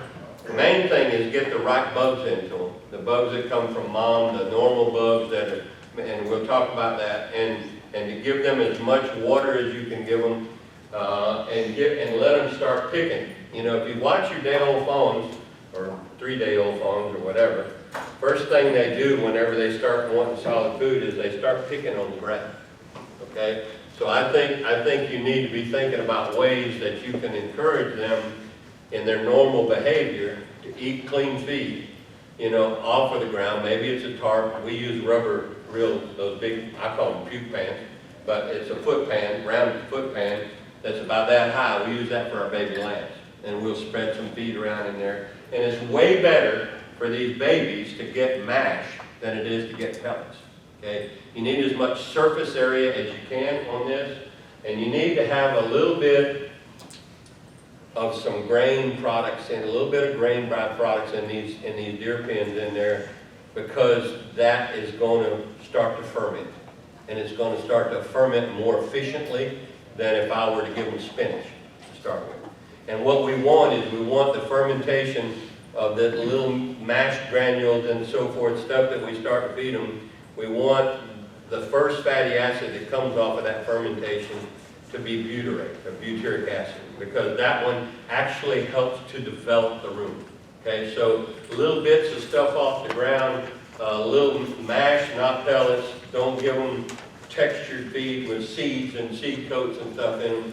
Just take you, we use a little soybean hulls, we use a little corn gluten meal, and we'll put them in a sack and flop them on the ground for a while until we get some dust in there, and you know, some mash in there, and put that out for our lambs to get them going. And people say, when do you want them eating solid feed and going into the creep area? And I said that, you know, 2 days before they're born, if I could get it, but I can't get it. You know, most of the time these fawns are going to start doodling around between start to eat between 8 and 17 days of age, they start really increasing their consumption. Now, one trick that you can do, we do it in the sheep business, is I'll clean out a bunch of my ewes, clean my rams out on a bunch of what we call clean out ewes, and I'll have a set of babies, probably 3 weeks older than my AI babies or my embryo babies. And an animal is much easier to learn from another animal than it is to learn from us. So we use that older animal to take the younger babies into the creek. So they were already trained to hit the creek, and you'd be surprised how quick the younger ones will follow them in there and start picking. If we could figure out a way to do that in the deer business, that would be ideal. But all of these changes have to occur. The stomach size has to change, the compartment has to develop, there's tissue metabolism that's going on. We have to get those good microbes in there. There's a specialized cell, a structure in the rumen called papillae, and it's like antlers. The bigger the better, the longer the better, because that's the absorptive surface. And those, the bacteria that cling to the epithelial surface in the rumen and cling to the papillae are called epimural. That's another cocktail party. And the ones that are free floating in the fluid or on the solids that are in there are called something different. But those papillae in the development, they're just specialized ruminal epithelium. Those papillae actually are differentiated rumen epithelial cells. Neat things. And a lot of changes have to occur in order for you to get from one to the other. So ruminare is from Latin, and it means to chew again. Okay, and that's where the name ruminant comes from, and that's when they bring this cud up and re-chew it and send it back down and move it around. So, but the difference between these animals at birth and these animals 20 days later is primarily the presence of an enzyme that you and I don't have called cellulase, and that comes from the bugs in the rumen. Okay?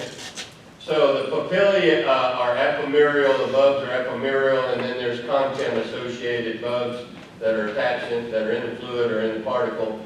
And in terms of what goes in, if you look at what goes in, 10% of the carbon that goes in are utilized by the bugs, 60% of the phosphorus, and 80% of the nitrogen is used by the bugs. So you really aren't feeding deer.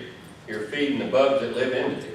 Okay, and it's the dead bug bodies that end up being the nutrition for the deer, and the bugs' production products that they give out. So the bugs make volatile fatty acids, propionate, acetic acid, which is vinegar, so you'll know what kind of compound we're talking about, and butyric acid, and those volatile fatty acids are absorbed right across the rumen wall once an animal becomes a ruminant. 60–70% of their energy is coming from that. And then we have what's called RDP, or rumen digestible protein, that is attacked by the bugs and chopped up. And then we also have in the small intestine, and there's a limit, an upper limit of what we can put in ruminant diets, is called ruminant undigestible protein, that's digested in the small intestine, very similar to the way you and I digest protein. But that's what's happening in these compartments of there, and these are the things that are happening in there. These bugs hit the abomasum, and they got lysozyme in there, and they get digested. So we're actually using bug bodies, to make a living for these guys. And a lot of these bug bodies, that once they're dead, have rumen undigestible protein, or they have RNA in them, and we're going to salvage compounds from the RNA from the dead bug. Okay, so in ruminants, we run gluconeogenesis all the time in the liver from the fatty acid propionate, volatile fatty acid. So that's where our energy comes from. And these VFAs, I said, are absorbed right across. Microbial protein go to the small intestine. These live bugs are killed and digested. We talked about that. Acetic acid is a fuel or a fat precursor, and we've already hit the other. So 70% of the daily energy is coming from fermentation of indigestible substrates for you and me, okay? Cellulose. It's coming from microbial protein, and Microbial protein, you know, the quality of protein that we put in a ruminant's diet doesn't have to be the same quality that we put in a dog's diet that's racing down the greyhound track, because the bugs are tearing it up and remaking it the way they want to make it anyway. So, but we just need to make sure that the feed mill and the addition of things are not tricking the protein analysis system, because there's a lot of ways to trick that system when we analyze feed to make it look like there's more protein there than there is. So, at the beginning, where we have aerobes, for the first day or so of life, we've got some strep bugs and we've got some enterococcus bugs in there, and they're growing a little bit probably from spillovers from the esophageal groove, and they pull out the oxygen in the system, and then the anaerobes, the bugs that live in the absence of oxygen, they start taking over. Okay, and they become 1 billion cells per milliliter of fluid. That's a lot. Okay, 1 billion bacteria in a milliliter of fluid. They're stabilized at this level by the end of the first week. Okay, and the neonatal microbiome is greatly different from pre and post ruminant development. So the bacteria are established first, and the fungi come along 8 to 10 days later, and the protozoa don't start showing up until about 15 days after birth. Okay, these early colonizers in the anaerobic section are over here, and then Bacteroidetes and where they come from is also important. A lot of times we're just checking fecal colonies rather than pulling the stuff out of various compartments of the tract. But here's that stolen slide again, and it shows you where things are. This is what starts off in the small intestine, and after a period of hours and days, this is what shows up, the types of bacteria and things that show up in the rumen. And then after a week or so, these are the bacteria that start to develop in the fecal samples in the lower tract. And we'd like for the colonization of these animals to be with good, friendly, normal bugs, okay, and not the other stuff. All right, here's a lot of studies in calves that said that the lower the bacterial diversity in these calves, the higher the pneumonia and the higher the neonatal diarrhea. Well, that's not any earth-shaking news, but it's documented. Be very careful with antibiotic use in newborns. Okay, and we've already talked about the effects and what it can do to the microbiome. Okay, the diet affects the microbiome, and it affects the rumen development, and we'd like not to use simple sugars most of the time if we can. The good fatty acids are, again, propionate, acetic acid, and butyric acid. The bad fatty acid is lactic acid. Lactic acid's pKa, or acidic properties, are 10 times stronger than the good guys. When the bad guys get in control from feeding lots of corn and simple sugars and molasses, there's more lactic acid in there, and they kill off the bugs that make the good three, and then it becomes a vicious cycle, because most of the time the good three can utilize a little bit of lactic acid and keep it in check. So the governor is removed, once the good three are pulled off, and the lactic acid goes. So be very careful with corn and simple sugars and acidosis in these guys. So that, I made it to chapter 6. Let's stand up and take a stretch for a couple of minutes. My name is Luke Duckworth. I joined the practice with Dr. Greg and Dr. Stan in 2017. Today we're going to talk about what I consider to be the most important nutrient. And just anyone have any guesses what we're going to talk about? If you didn't see the slides before this. So I consider water to be the most important nutrient. It's not something that we think about as a nutrient a lot of times, but if you look at what you can live the shortest amount of time without, that's water. You can take food away from someone, they'll live for a couple of weeks, but you just got a couple of days when it comes to water. And so we're going to talk about water today, and specifically in ponds and hydration status. Here's my contact information. You can use it. I have some charts and stuff in here that I hope are pretty user-friendly that you can take home, give to your team managers, people that are helping out. email me and I can give you my slides and my charts. So we're talking about new ones, little guys. This is mine, that's Gabriel, he'll be 9 months old, the end of next week, and so, that was a big life change last year, and he's a lot of fun, but we're talking about little ones today, and so I'll show you a picture of Gabriel. This was something that we talked a lot about in vet school. The solution to pollution is dilution. Last night at the auction, they had this neat little feature called an open bar. I don't know if anybody took advantage of it, but if you did, you may have felt different this morning. And so usually the first thing you do after a rough night is you go grab a bottle of water. There's some processes when alcohol is flowing that it causes dehydration, and that's why you feel bad the next morning, and so you reach for a bottle of water. You're trying to flush out the system, restore hydration status, and that gets you back feeling hopefully like you were yesterday. So today we're just going to run through some things. When I Googled water, I found some interesting facts. I'll share those with you. We're going to talk about water in the body, and then we're going to talk about not having enough water in the body, dehydration, the causes and consequences of that. We'll talk about how to restore that hydration status, and then we'll wrap things up.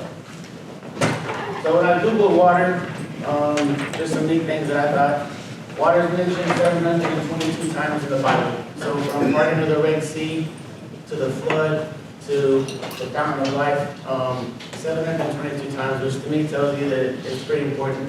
There's a lot that we can think about. Hot water freezes faster than cold water in certain conditions. I don't know if you've seen the YouTube videos where they're in the Arctic and they have a pot of boiling water and they throw it in the air and it freezes in midair. They can't explain the effect, but in certain conditions that happens, and someone's made a lot of money with YouTube views because they figured out they could film in slow motion and show that. A liter of corn yields 4,000 gallons of water a day in evaporation. My first job out of vet school, I worked for a cattle genetic company, and I lived in Iowa. And I thought that I was going to get there, it'd be 75 degrees, and I was just in. It was 75 degrees, but it felt like Houston. And I said, what is going on? And they said, it's the corn, it sweats. And so you have corn all over the place, and it was really, really humid up there in Iowa. And that's because corn is giving off a lot of water during evaporation. And then the take-home point that I kind of wanted to focus on is that babies consume and need 7 times as much water per pound of body weight than the average adult. If you think about proportion size, they just have a lot higher water requirements per pound of body weight than an adult does. That's the diaper. That's the diaper industry. So if you just take an average person, an average animal, an adult is going to be about 60% water. So my driver's license says that I'm 170 pounds. I think that's probably about right.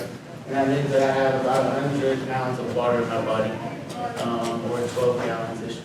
And so of that 60% of water, 65% of that is inside the cells, 35% of it is outside the cells, and then you filter down, and 8% of that's flowing through your bloodstream, and about 30% is in between your bloodstream and the cells.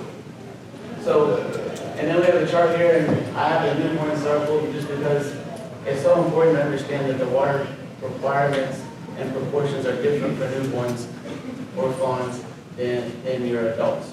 So it gets a little bit, it decreases as we age, but starts out 80% of the newborn infant is water compared to the 60% in an adult. So what is dehydration? We've talked about water in the body. Dehydration is just not enough water in the body. It's a deficit of total body water accompanied by disruption in the metabolic process. Essentially, it's losing more water than we're gaining to the point that it impairs body functions. And it's like your coffee this morning. If I have enough coffee, I'm functioning fine. If I have some coffee but not enough, I'm a little bit impaired. And if I didn't get any, I might die today. So that's kind of how I think about hydration. The body of dehydration is either not getting enough water or losing too much. And when we think about specifically in fawns or pin deer, if they're not getting enough water, a lot of times Dr. Stewart alludes to this, you can look at the waters because I've gone in cattle pens before here. Young animals aren't going to climb up on something to drink. reliably. And so thinking about your waters, are they too tall? Thinking about water quality, is your water too hot? Is it in shade? Do you have algae growing? What's the mineral status? South Texas, they have really salty water, which is just gonna cause a dehydration problem even when animals are drinking it. And then when we're thinking about babies, what's the milk volume like coming from the goat? Because a lot of their water is coming from nursing. And then we look at increased loss. Diarrhea and urine would be the biggest losses, and ruminant species, vomit and sweating aren't really things that we think about in ruminants, but they're things that you can get into with other species of animals that we talked about. So consequences of dehydration, you're gonna have poor doing animals, sick animals, and then eventually death. If you think about the GI tract, as Dr. Stewart talked about, is a fluid-filled environment. And the cells that line the GI tract have an abnormally high proportion of water in them compared to other cells in the body. So if we lower that fluid level, we've compromised the cells in the gut. We've also increased an acidic environment because the water is not there to dilute the pH of the GI tract. And we've also talked about pH problems with excessive protein and carbohydrates. So you have increased stomach acid, compromised gut cells, can lead to ulcers, and then there's a lot of bacteria that live in the gut that can escape that if there's a compromised barrier. Fuso probably being the biggest one. So you look at gut health and hydration status, and you can start to see the picture in the process of how an unhealthy gut due to dehydration can lead to a lot of systemic health problems. We have reduced blood circulation or thick blood. 90% of your blood plasma is water. And so you reduce that down, you have circulation problems, lower energy. So the body says, I have low energy, my heart rate needs to go up, and I need to breathe faster. And so you see deer in July and August just panting, rocking back and forth. And all of that energy spent on breathing and heart rate can lead to overheating, which just exacerbates the cycle. All of these things, this unbalance in the body, is a stress on the animal. Stress, as Dr. Greg said, increases cortisol, which is going to lower our immune system, and then leading to more sick deer. And if it's severe enough, organs start shutting down, and then you can get into a real line. So that's kind of the consequences, the flow, and the picture when I start thinking about hydration problems, what we can see downstream from that. So how do we recognize dehydration? A lot of it is just visual signs. If you go on a bed and you see loose stool on the ground, if I see diarrhea, there's something's dehydrated. You just got to figure out how badly so. Or if you look and you see really firm pellets that kind of crumble, then you can also start thinking about dehydration status. Rough coats, deer that are just drawn up, ill-ribbed looking. There's not that sheen on the nose. You can see sunken eyes. And there's a chart that we'll talk about here, kind of talks about eyes. It's a chart that we use in school. It's really user-friendly, and it's just a way that you can quantify how dehydrated an animal is. So you can look at the eyeballs. That's kind of hard for me to measure, but you can tell when you see a deer that's dehydrated. The eyes just sink back a little bit. I don't know how accurately you can assess millimeters like they have on the chart, but you can use that as a sign to say, hey, this deer's not doing right. And then the skin tint test is something that's pretty easy. So if you pinch your skin, it falls right back down. It doesn't stand. But if you get an animal that's really dehydrated, that tint of skin will actually stay there, and it will take seconds before it goes flat again. And that's kind of an assessment and saying, hey, this is how dehydrated this animal is. So if you look at the top here, I got 0, 2, 4, 6, 8, and 10% dehydrated. I have asterisks in the 8 column. That is the threshold where sub-Q or oral fluids isn't going to be adequate to revive this animal's hydration status. At that 8 point, IV fluids need to be administered. And I know that that's hard in a fawn, so we try to get it before the end. But really, if you get to that 8, I would, if you're not comfortable placing an IV, that's when you need to be having a veterinarian on the phone or someone that can control, because that's a critical point when you get to that 8% area. So I made this chart. It's kind of, the volumes are a little bit rough, but what I've done here is there's an equation that we can use. you have your weight in kilograms on the left and your percent dehydration. And I've gone ahead and factored in the rough maintenance volume of fluids for an animal a year throughout the day.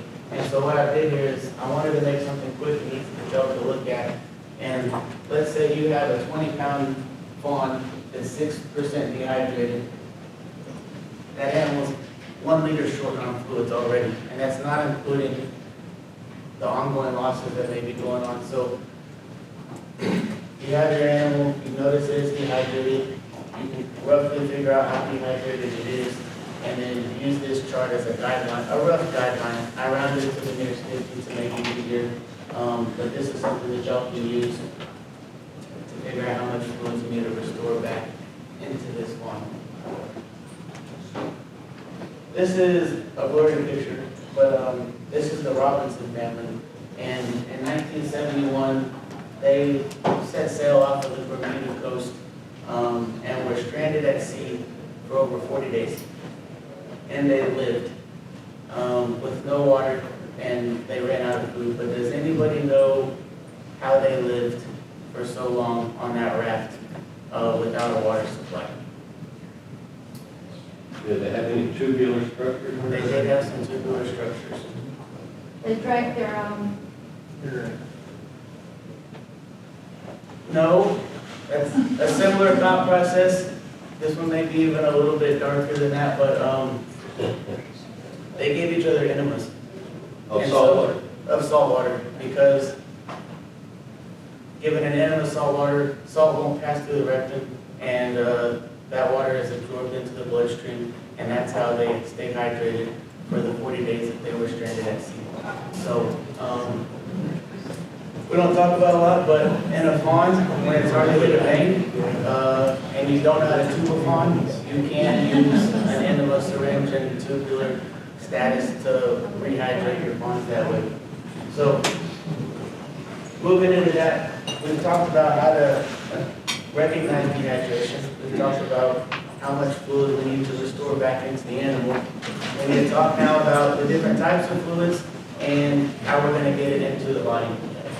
So your basic fluid replacement sources are going to be physiologic saline, which is just what you see in the bag. That's 0.9% salt. You have lactated vinegars, which is about the same, but it has some added buffers in there to try to correct pH balance. And most cases, when an animal is dehydrated, it's going to be acidotic, which is just saying that it's got a lower pH. And so a lot of the hydration sources will have added buffers in there to try to correct that. Hypertonic saline, I don't know that we're ever going to get ourselves to where I would recommend using that on the farm, but I needed to mention it. It's 7% salt, which is quite a bit more substantial than what you would find in saline. And what that does is it draws a rapid amount of fluid into the bloodstream when you give it, but it's only supposed to be given IV. I just hope that we don't get to a spot where I need to be recommending that we use hypertonic saline on the farm, but I wanted to mention it.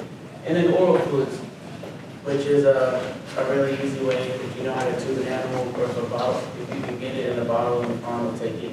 Oral fluids are a very reliable way to get in there. So how do we give fluids? We can give it IV if you can hit a vein, under the skin, orally. We talked about the enema tube, which in reality is a pretty good option for a fawn just because veins are hard to hit and you may not have a sterile solution where you can give it under the skin. So this turned out blurry on the projector tube. That's just a standard IV bag with a large animal drip set. And they have an angle that you can imagine they would have done from something to use gravity to help you. This is someone about to give subacute fluids. So if you've never done that before, pull up the skin and it'll make a little tent and you can just insert your needle right here and make sure that it's not poking through this side because then you're just going to be getting fluid on the back of the animal and not the skin. But if you put it in between the shoulders, that's a really good spot. Make sure that you're not shooting water uphill. Make sure that fluids are able to drain down the back of the animal. Otherwise, they could leak out. But in between the shoulders, there's quite a bit of skin. That's a pretty good place to give subacute fluids to a fawn. You could probably use an 18 gauge needle, and then you can use a 60 cc syringe that you can get a pretty good volume.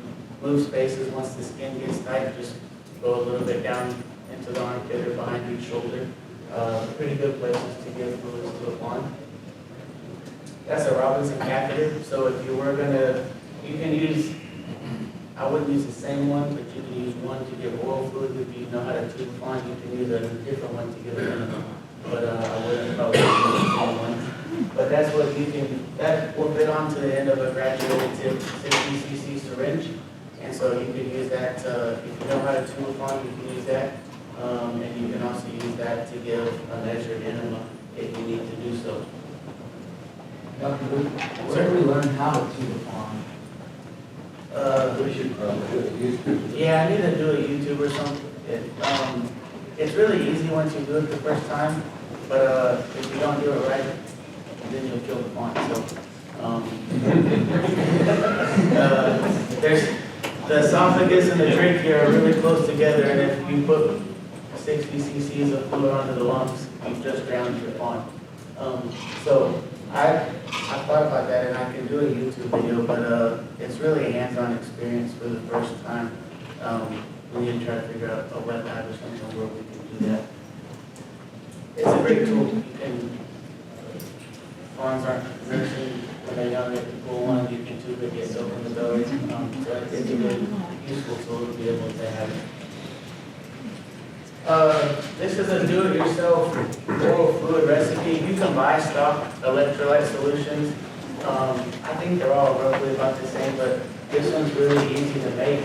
And you can just multiply the volume of water and the amounts of fluids like there. When we were in school, we would have 5-gallon carboys for horses that we would mix electrolyte solutions, or for cattle, we could give solutions like that.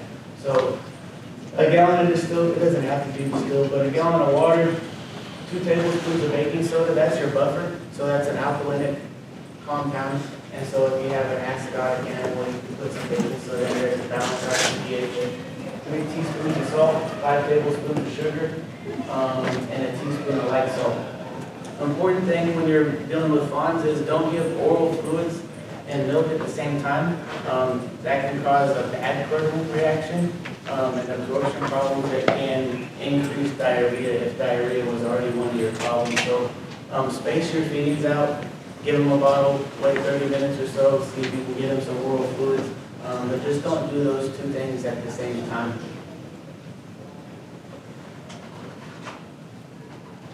If you're in a really bad pinch, you know how to place an IV catheter where you're giving something under the skin. This is called a shot dose. It's pretty simple math. Just put a 0 at the end of the animal's weight in pounds, and that's how much fluid you can safely give at one time. So the easy example is a 100-pound deer. The shot dose for that animal is 1,000 milliliters or 1 liter of fluids. So that's how much you can. If they're really dehydrated and they need the shot dose, then their overall volume for the day will be a lot higher than that. But that's what you can safely give at one time without doing any harm. And so, speaking of doing no harm, Dr. Stewart alluded to it. Bringing a note on Sarah, that's something that they taught us in school, and that means first and foremost, do no harm. So when you're putting things into the vein, under the skin, be careful, because I'd like to make sure that those are sterile solutions in a clean environment. Don't overload these animals on fluids, that's why I gave you a chart to go by. Don't put any mixed solutions under the skin. It needs to be safe for the body. There's a lot of substances that we can get orally that will be really reactive underneath the skin. So sterile solutions under the skin, nothing that we mixed at home. Try to restore the fluid deficit in 24 to 48 hours. Just break it up multiple small administrations if you can, or you can break it up into 3 if they're hard to handle. But don't overload them at one time, so they just pee it all out and you're still in a bad spot. And don't forget to include ongoing losses when you're figuring out how much food an animal needs today. So the chart that I showed you is just maintenance and dehydration. If an animal has really bad scours, they're going to continue to lose a lot of fluids that's not accounted for. in that chart, so just try to get an estimate of what kind of fluids they're losing, So for sub-Q, you would use a lactated ringer only? or normal saline. What about like Pedialyte, like for babies, you buy a store, can you use a lactate? It's got a lot of sugar in it, and you can get into a bind where it can, I'm not gonna say don't ever use it, it's not my go-to just because of the sugar content, and you can really upset the stomach if it wasn't already upset, or you can make it worse. And so, that's the right thought process, because if you want to restore more than just water, there's a lot of electrolytes, but Pedialyte has a lot of sugar in it, and so I would try to stay away from it if I could.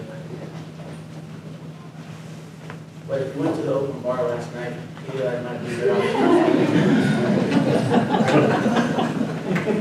So, that's all I have for fluids. Send me an email and I'll get you guys those charts if you want to take them home and use them at your place. One thing I wanted to add to that, Dr. Duckworth, is a lot of times people have a dehydrated fawn and they'll end up going to Tractor Supply and trying to buy a calf fluid replacement concentrate and using those. And you need to be very careful doing that and look at the percent sodium that is on that label, because you, in a lot of cases, you'll swell the brain on a fawn and you'll kill them with cattle high sodium replacements. So what's your solution, to cut it, add more water than what? Cut it or use his homegrown recipe that he gave you. Okay. Yeah, if you've seen,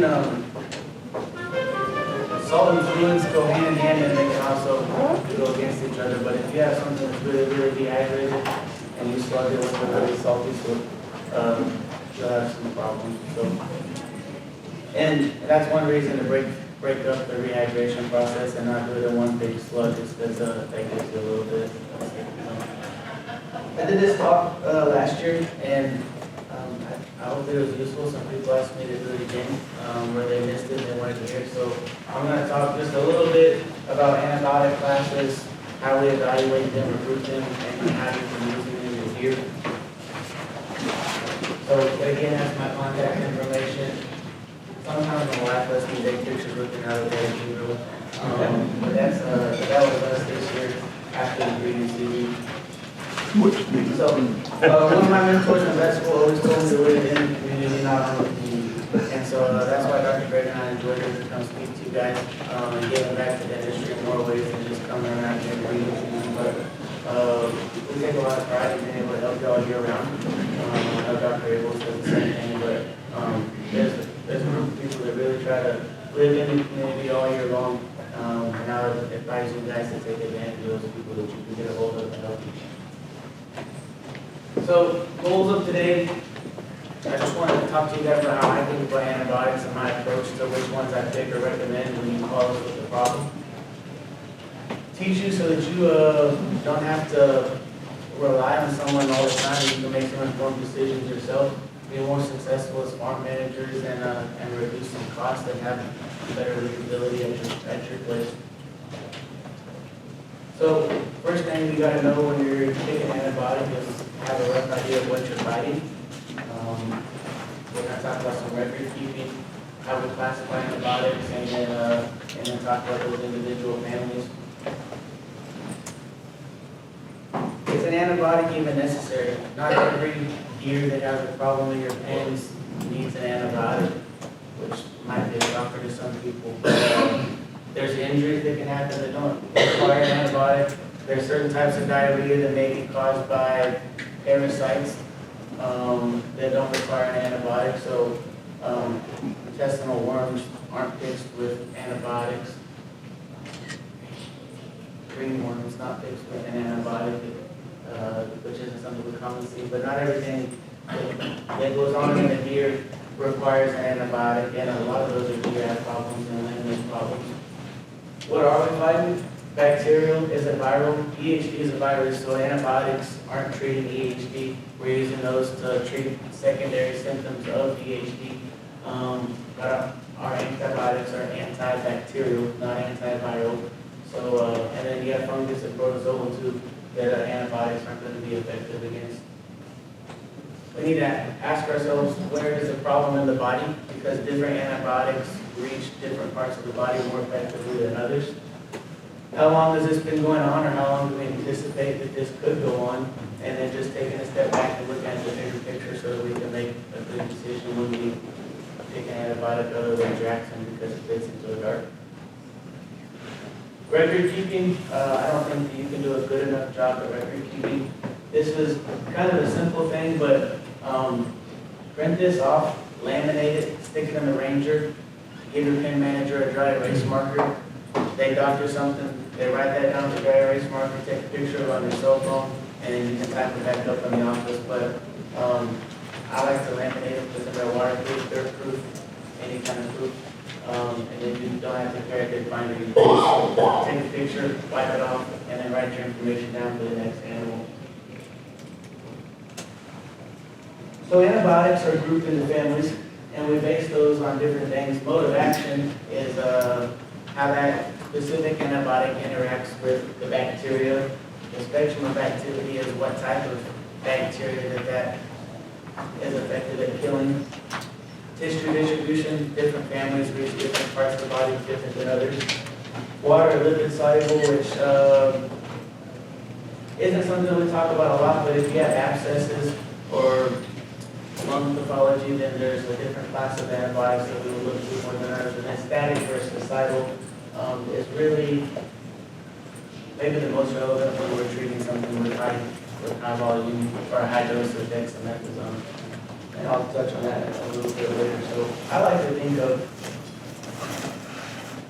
antibiotics like cars or trucks. You know, if you're pulling something, you don't go grab the Corvette. It is a car, a vehicle. You go grab a truck. Just like if you're going to go and race someone down a quarter mile, you don't grab a truck. You grab something that's designed for that. So all vehicles get you from point A to point B, but they're made for different reasons. Same with antibiotics. So mode of action, most antibiotics either damage the cell structure or the cell DNA. And they do that in different ways, but that's the big gist. The big caveat to that, Dr. Greg alluded to it earlier, mycoplasma doesn't have a cell wall, so we can't pick an antibiotic that targets the cell wall if we have a mycoplasma problem. And that kind of goes back to knowing what you're fighting. And I would encourage you to use your local veterinarian or your diagnostic lab so that we can build up a data level on problems that you have on your farm. Because if mycoplasma is a problem, there's different things that we're going to recommend if so. So, if you haven't diagnosed mycoplasma for sure on your farm, if it hasn't come back in culture at a diagnostic lab, anytime you see an pneumonia with swollen joints or a dropped ear, mycoplasma is what I start thinking about. It's not pathognomonic, I mean, it's not a guarantee, but those are signals that I start thinking about. Maybe we have a mycoplasma problem here when I'm asking questions on the phone with somebody. Spectrum of activity. We classify bacteria by their cell wall and what it is and how it's structured. And within different antibiotics are effective in killing different ones. But for the most part, your lung pathogens are going to be gram-positive bugs. Guts are going to be gram-negative. Skin's kind of mixed. And then you have aerobic and anaerobic, which is also a different way we classify bugs.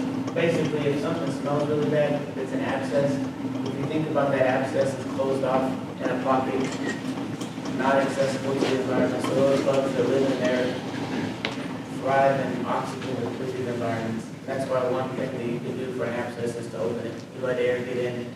Those bacteria don't thrive all that, and that's one way that we can treat abscess problems. When you get inside the lungs or internal abscesses, that gets harder, and there's different ways that we will take to fight those. Tissue distribution. A lot of drugs reach the lungs well. For GI tract, it makes the most sense to maybe use an oral antibiotic because that's where the problem is. You know it's getting there. If you give it orally, you give it systemic, it's got to travel through a lot of tissue before it actually gets to the inside of the GI tract.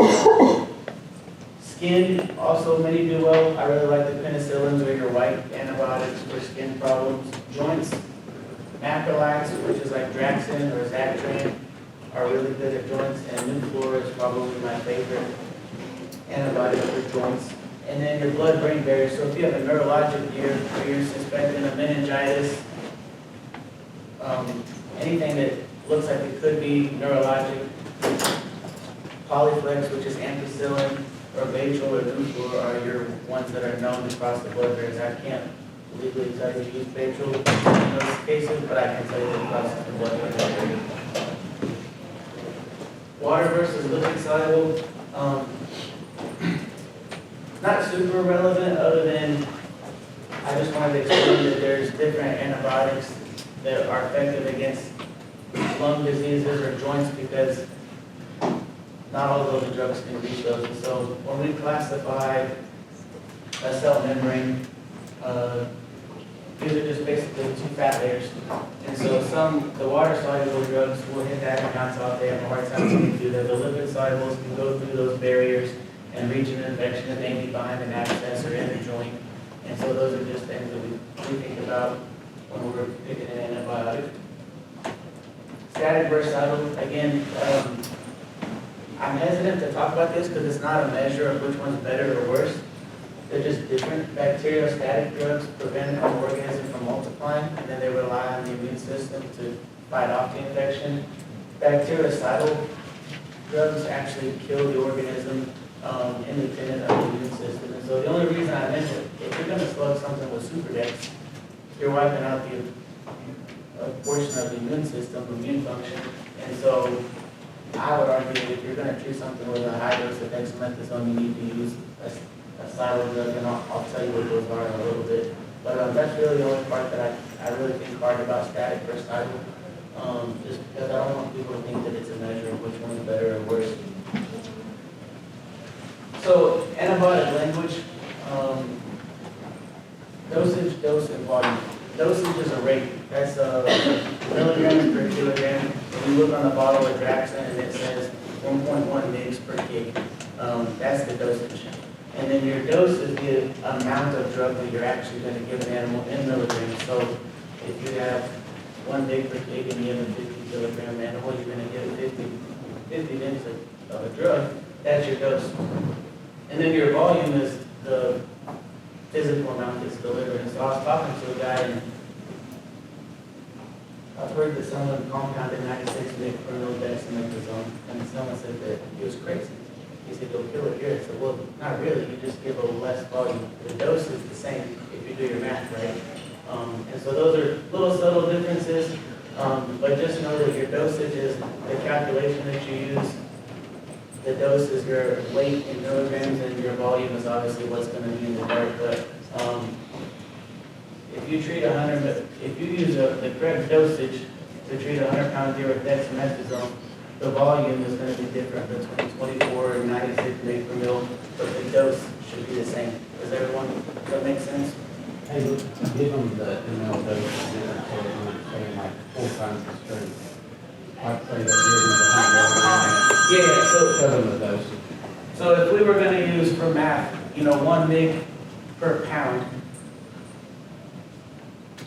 you would give approximately 1 mil of the 96 mg per mil because you want to try to give it 100 mg of dexamethasone.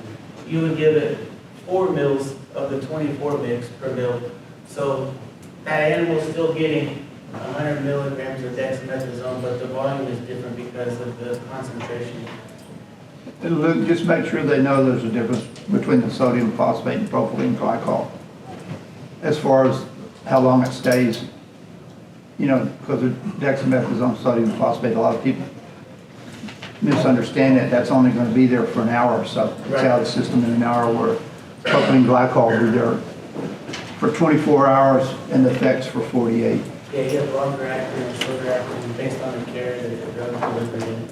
So, but that's, a lot of times you tell people, they say, I gave it this many mils. That doesn't really tell you anything because you don't know what the concentration of the drug was. So, just a little verbiage. Cephalosporins, these are Exceed, Maxell, XNL. Exceed would be the most common that we would see. It's a little bit longer acting. The other two are supposed to be given every 24 hours. They're pretty small volume, they're water soluble, and they're cidal. And so this is one that if you were going to use high concentration of dexamethasone, you could maybe do this, but it attacks the cell wall, so it's not something that we can use for mycoplasma. And it's not great against anaerobes either, so if you suspect a fuso problem, XC is not something that I would reach for. On the label, these are all listed for the approved conditions that they're approved for. I've bolded the ones that I think that they work well against. So VRD is a respiratory disease, mastitis. It's great for skin problems and it'll cross the blood-brain barrier, so you can use it for neurologic conditions. And it reaches all tissue fairly well. Penicillins are like the little brother to cephalosporins, essentially. It's a great drug. We still use it a lot just because not a lot of other people use it, so I think you still get a good response to it. And then ampicillin is what we call a potentiated penicillin. It's just a little bit different structure, but they're short acting. They need to be given every 24 hours, maybe even every 12 if you can. Polyflex comes in a powder, and so you can mix it to your desired concentration, like we talked about, so that it can become dartable based on how you mix it. Again, water and cidal, not for mycoplasma, and they do well against anaerobes, so you can use your penicillins if you have those problems.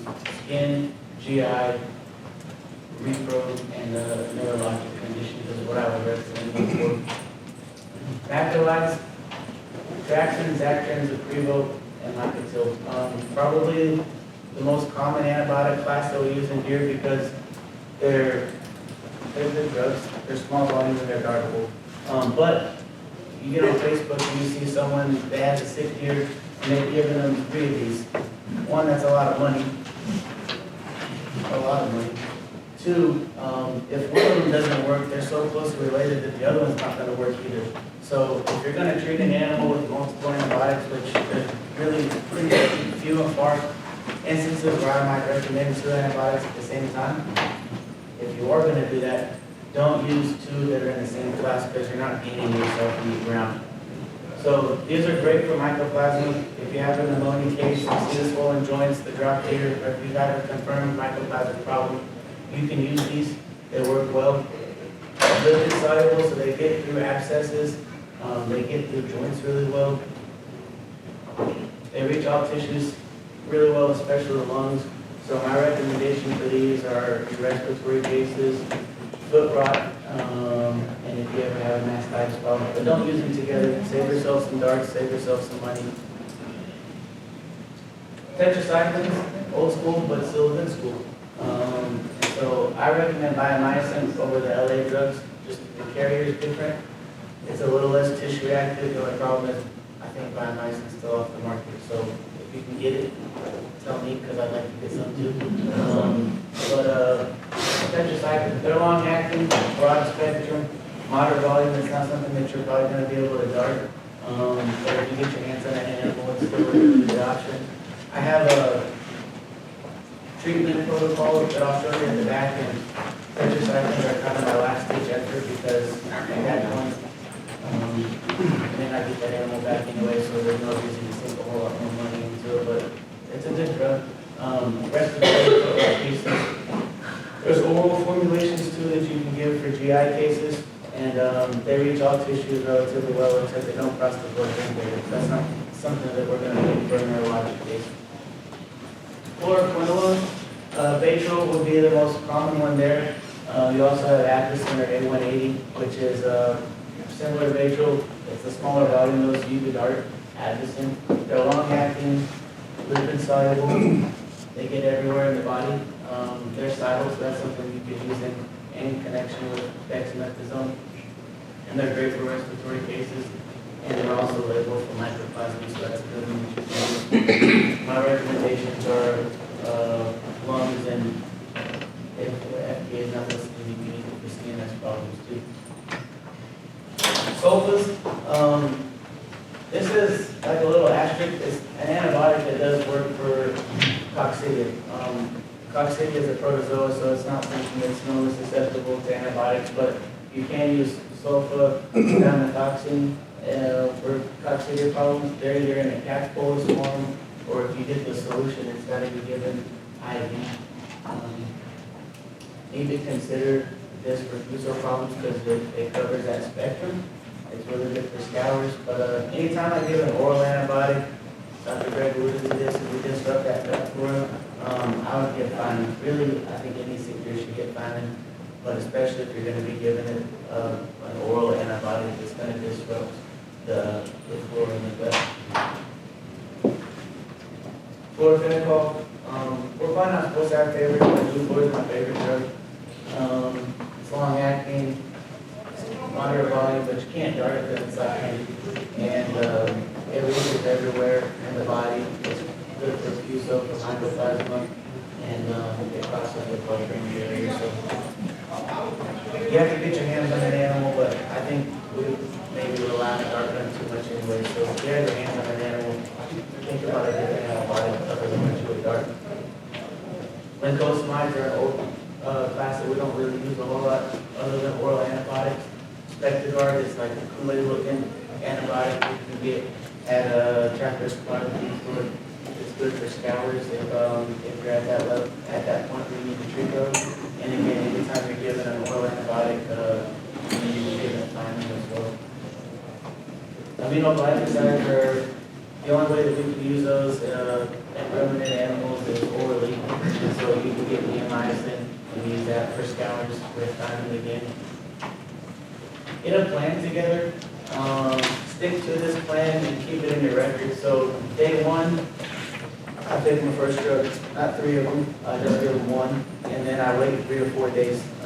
It takes a while for these drugs to act, and so just giving them more at once isn't necessarily going to help you get that drug time to work. So treat it, leave it alone. You can watch it, but I don't really think about retreating it until day 3 or 4. At that point, if my treatment worked, but it's not all the way better, I'll use the same drug. If it didn't work at all, I'll use something else, and then I'm coming back on day 5 or 6.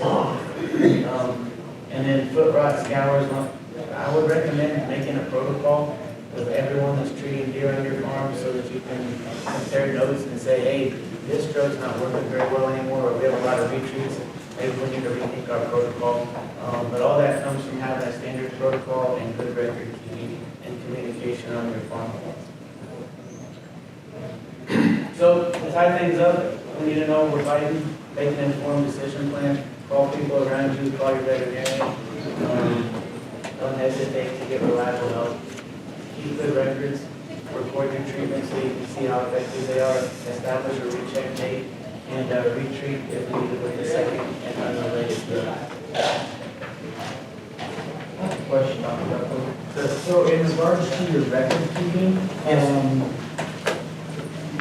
so if you're keeping, just like your paper copies, what's a good way to put it all together into one, where you're more like averaging?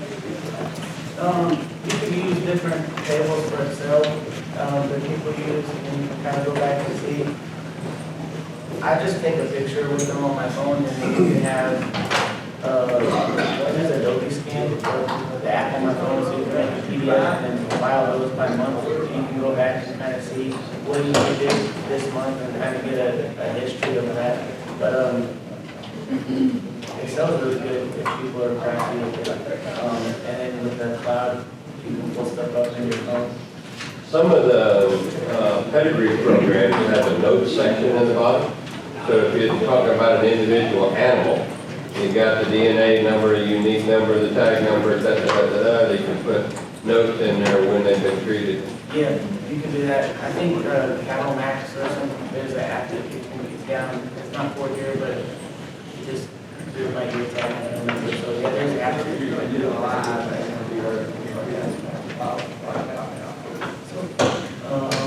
And then, let me see. Lunch is going to be right outside the door. All right, we're going to talk, and I want to make this kind of open this afternoon and kind of talk about some things, but as a background, Yes. I think if an animal is not stressed Okay.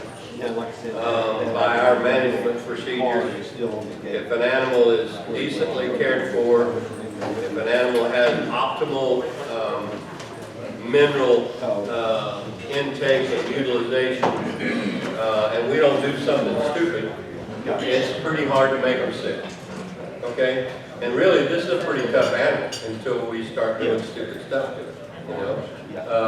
I mean, I've got some buckset clients that, you know, like Famous Amos, you know, lived to be 16 and a half years old in the canyons, and he got exposure to EHD probably 2-3 times a year. You know, that was Ken Bailey's place, one of the first deer breeders in the state of Texas. So, anyway, we're going to talk about a few fawnhood diseases this afternoon, kind of open it up and let you guys fire questions at us, and whoever wants to contribute can bump up, and I'm not bashful about that, but we think that an awful lot of these things are set up with failure of passive transfer in the young and not having uniform things. Now, you know, we alluded to this morning, and we talked about the Fusogard vaccine, but here's a beautiful paper that was published in 2014 where they specifically looked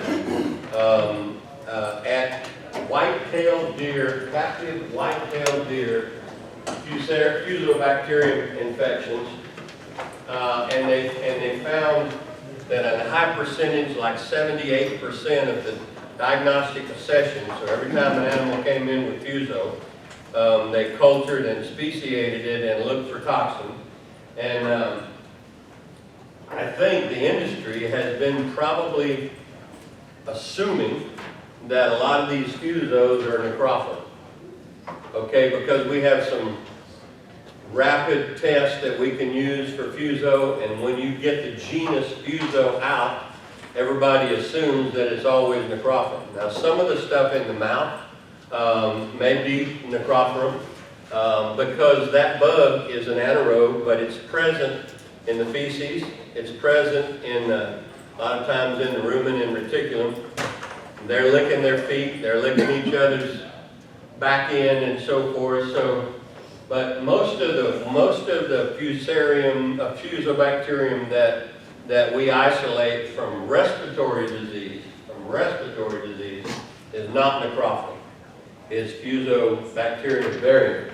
Okay, and it doesn't have the toxin, so if it doesn't have the toxin, then all this Volar and Fusobacterium vaccine use that we've been using over the years to try to stop systemic and respiratory infection Fuso has probably been ill-advised. Okay? It's an anaerobe, as Dr. Duckworth mentioned today. You need to be thinking anaerobe when you treat it. These lung infections are pretty tough. We see it in the wetter states in the southeast. We don't see it with the AI fawns. We almost always see it in the coverbuck fawns. And the coverbuck fawns come later in the year, okay? And they come at the beginning of the raising season. And we get eat up with this in South Florida and some places in Alabama. And so we changed the strategy a little bit to make sure that we didn't have fawns coming in the rainy season. So what we did was those animals that didn't get on the AI list, we basically seedered them and staggered the cedar pools and put them to the buck before or at the time of the AI girls getting bred. And so we moved their fawning dates up, and that's eliminated most of our problem. Anybody, Doc, you or Joe, have anything else to share on Fuso while we're on it? I would say probably 100% of mine have been necrophilia. I haven't seen it very You've isolated that from lungs, from the diagnostic. and if they cultured it or they PCR'd it? We do culture and sensitivity. Culture and I sensitivity. know that sensitivity has changed from drugs.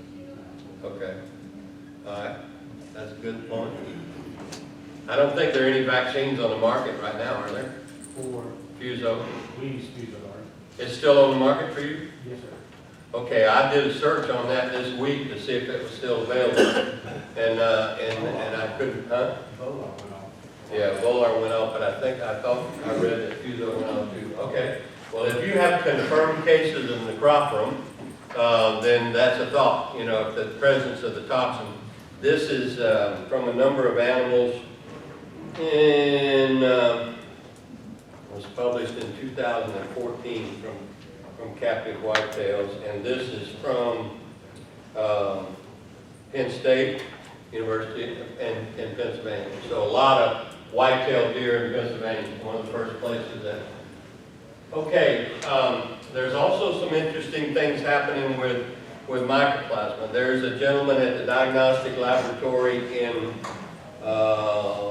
Waddle, so it's Washington State, Oregon, blah, blah, blah, diagnostic laboratory. It's called Waddle. But anyway, he's doing some very interesting work on mycoplasma, and we definitely are using the genetic techniques of using PCRs in most of our labs for mycoplasma. And the reason for that is it takes a very special person to grow mycoplasma. I have my major professor was one of those people at Georgia, and there are not very many people that have the art of being able to do that. So our lab here at TBMDL uses a probe for Mycoplasma bovis. I don't think they have a probe for OV pneumonia yet, but what I can tell you is that there are an awful lot of mycoplasmas in deer that are not Mycoplasma bovis. And this guy out on the West Coast is finding them and doing new speciations on these, and now we have confirmed reports from a number of different laboratories that we're finding mycoplasma. It's called Mycoplasma OV pneumonia, which was a sheep strain originally, and it moved from sheep in Texas into goats in Texas when we were doing a lot of boar goat ET work. And it is a nasty booger, okay? It'll turn the lungs into pretty thick cheese in pretty short order, and it's pretty nasty. We took a bunch of sheep wethers and goat wethers. Once upon a time, we called them stressed wethers. We put them in the trailer in San Angelo and El Dorado, Texas, and we drove the trailer straight 19 hours to the University of Georgia's laboratory, Dr. Cleven's laboratory, Dr. Glisson's laboratory, and they didn't have feed and water on the way over there. It's just transportation. And we sacrificed them when we got there, and we cultured Mycoplasma OV pneumonia and a couple of other nasties out of these animals. And I think this is one thought in terms of raising your fawns on live goats. It might be a concern for you. Mycoplasma mycoides is the one that shows up quite a bit in dairy goats and goats. And you know, just as a background for mycoplasma, these are insidious bugs.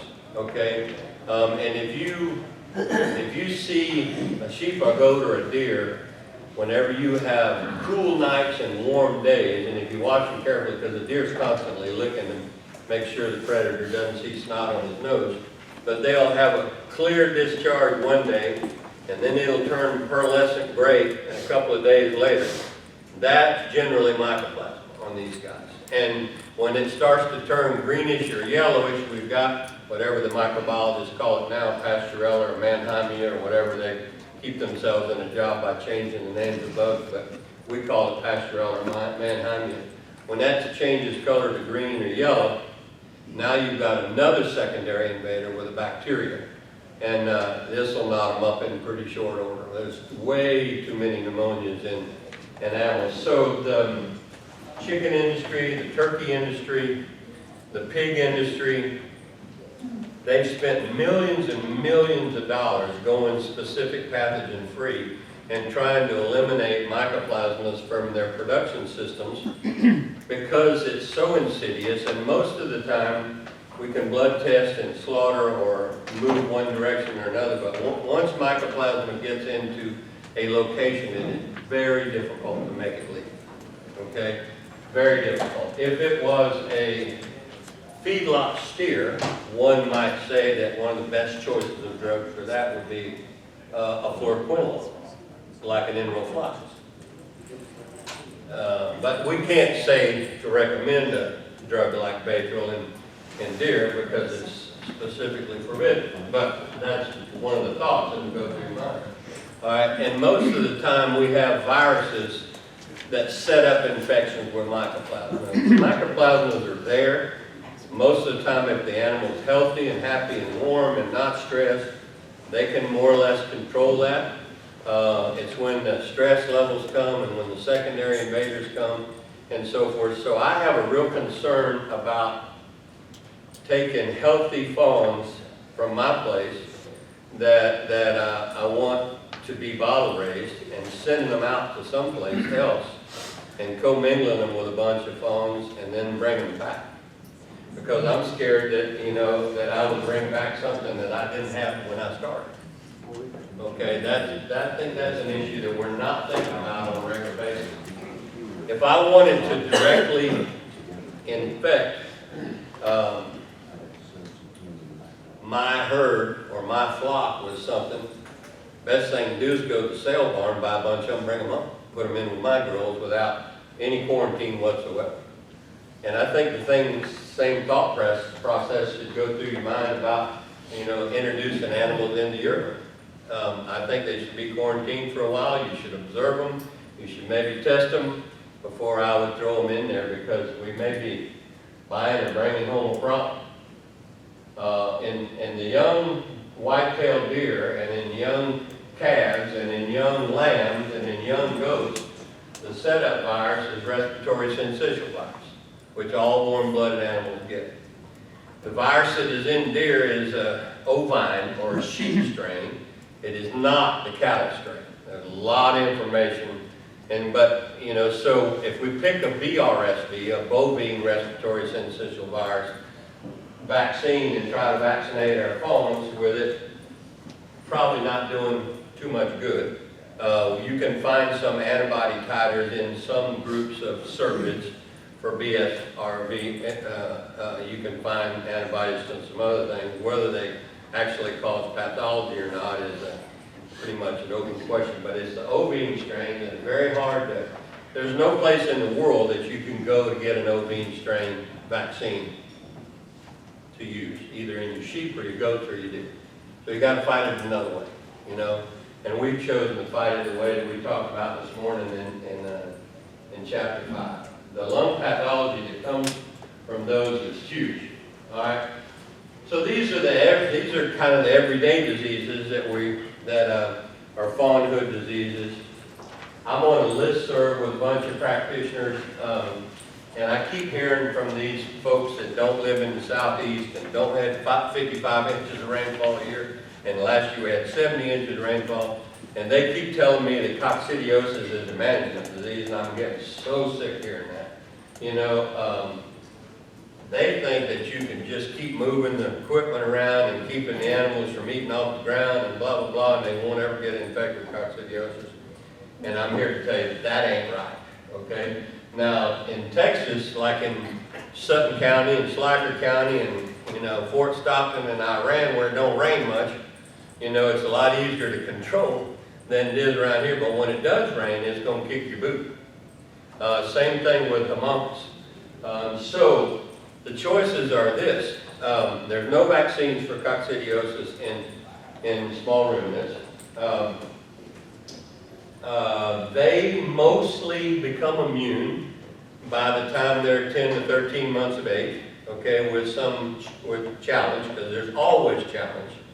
It is not significant, in my opinion, if you see coccidiosis in a stool sample, in a prep sample, because they're probably always there. And they, you know, they run on 16 to 21 day cycles. However, if you do an oocyst per gram, and you get up over 1,000 oocysts per gram, then yes, we probably have a problem.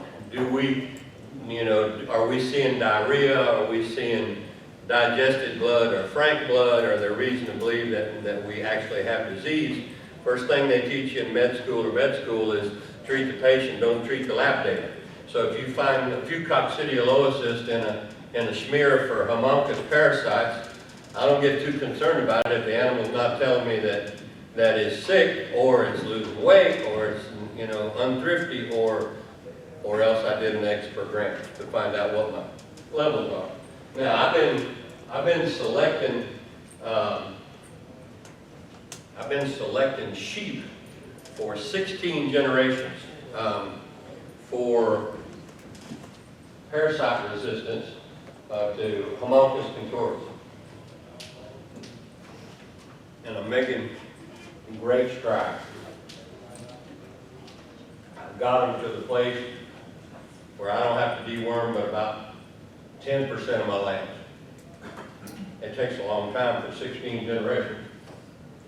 And you gotta be ruthless and willing to get rid of the animals that are the problem. Can we afford to do that in deer business? I don't think so. So, coccidiosis, there's an organization that USDA runs in Boonville, Arkansas. And there's a wonderful website called WormX that comes from Dr. Joan Burke's work at Boonville. And they've been looking at various forage crops, and we talked about secondary metabolites this morning. There are a number of plants, Puna chicory, Sericea lespedeza variation, AU grazer, pains me to say Auburn, but anyway, at Auburn University development, that have condensed tannins in them and still have high digestibility of the protein in it. And condensed tannins specifically interfere with the life cycle of Homunculus contortus, which is our barber pole or bloodsucker. And now we're finding out that they specifically interfere with coccidial life cycles. Okay?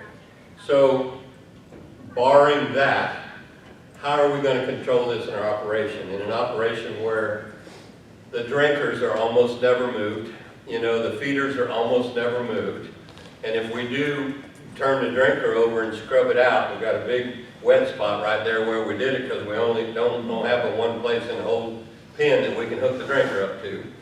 We haven't thought about putting a 100-foot hose on there and moving the thing around.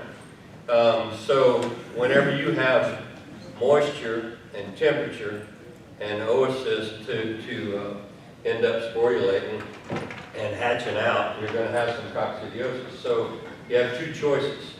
You have a choice of using decaquinate, which is a chemical. The trade name for decaquinate is Decox. Okay, it's approved for goats. I think it's approved for sheep. A lot of people use it in the deer business because it's safer to have in the feed mill. Or you can use an ionophore, and the ionophore would be trade name Rumensin, chemical name Moninsin sodium, or trade name Bovatec, which we mentioned this morning, chemical name Lasalicin.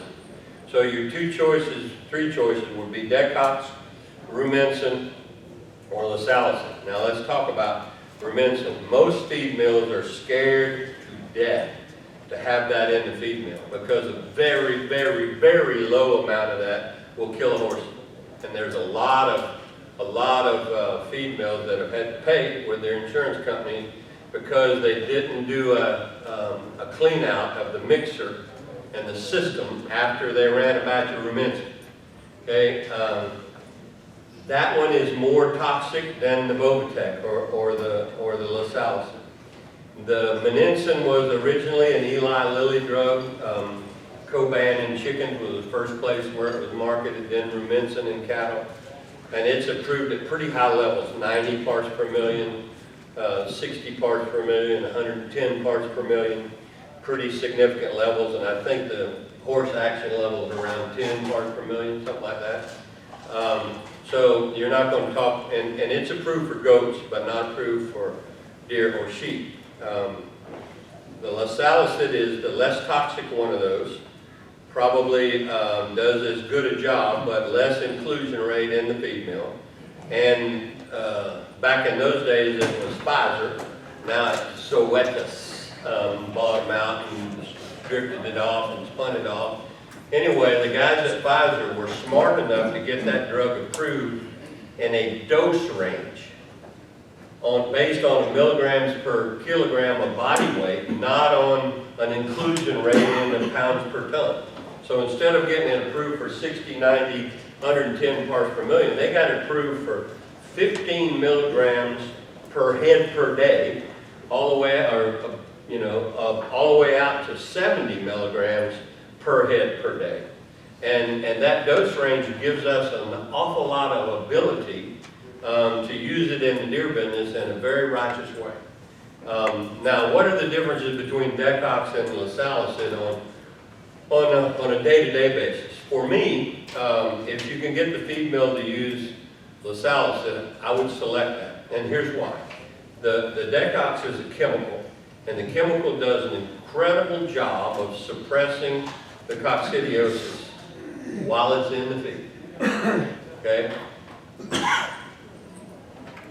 Bovatec or Lasalicid, when it's in the feed, there's still a few of the parasites that go through a life cycle. So it's not near as whamma-bamma, as the Decox. But that becomes your advantage downstream, because those animals are becoming immune.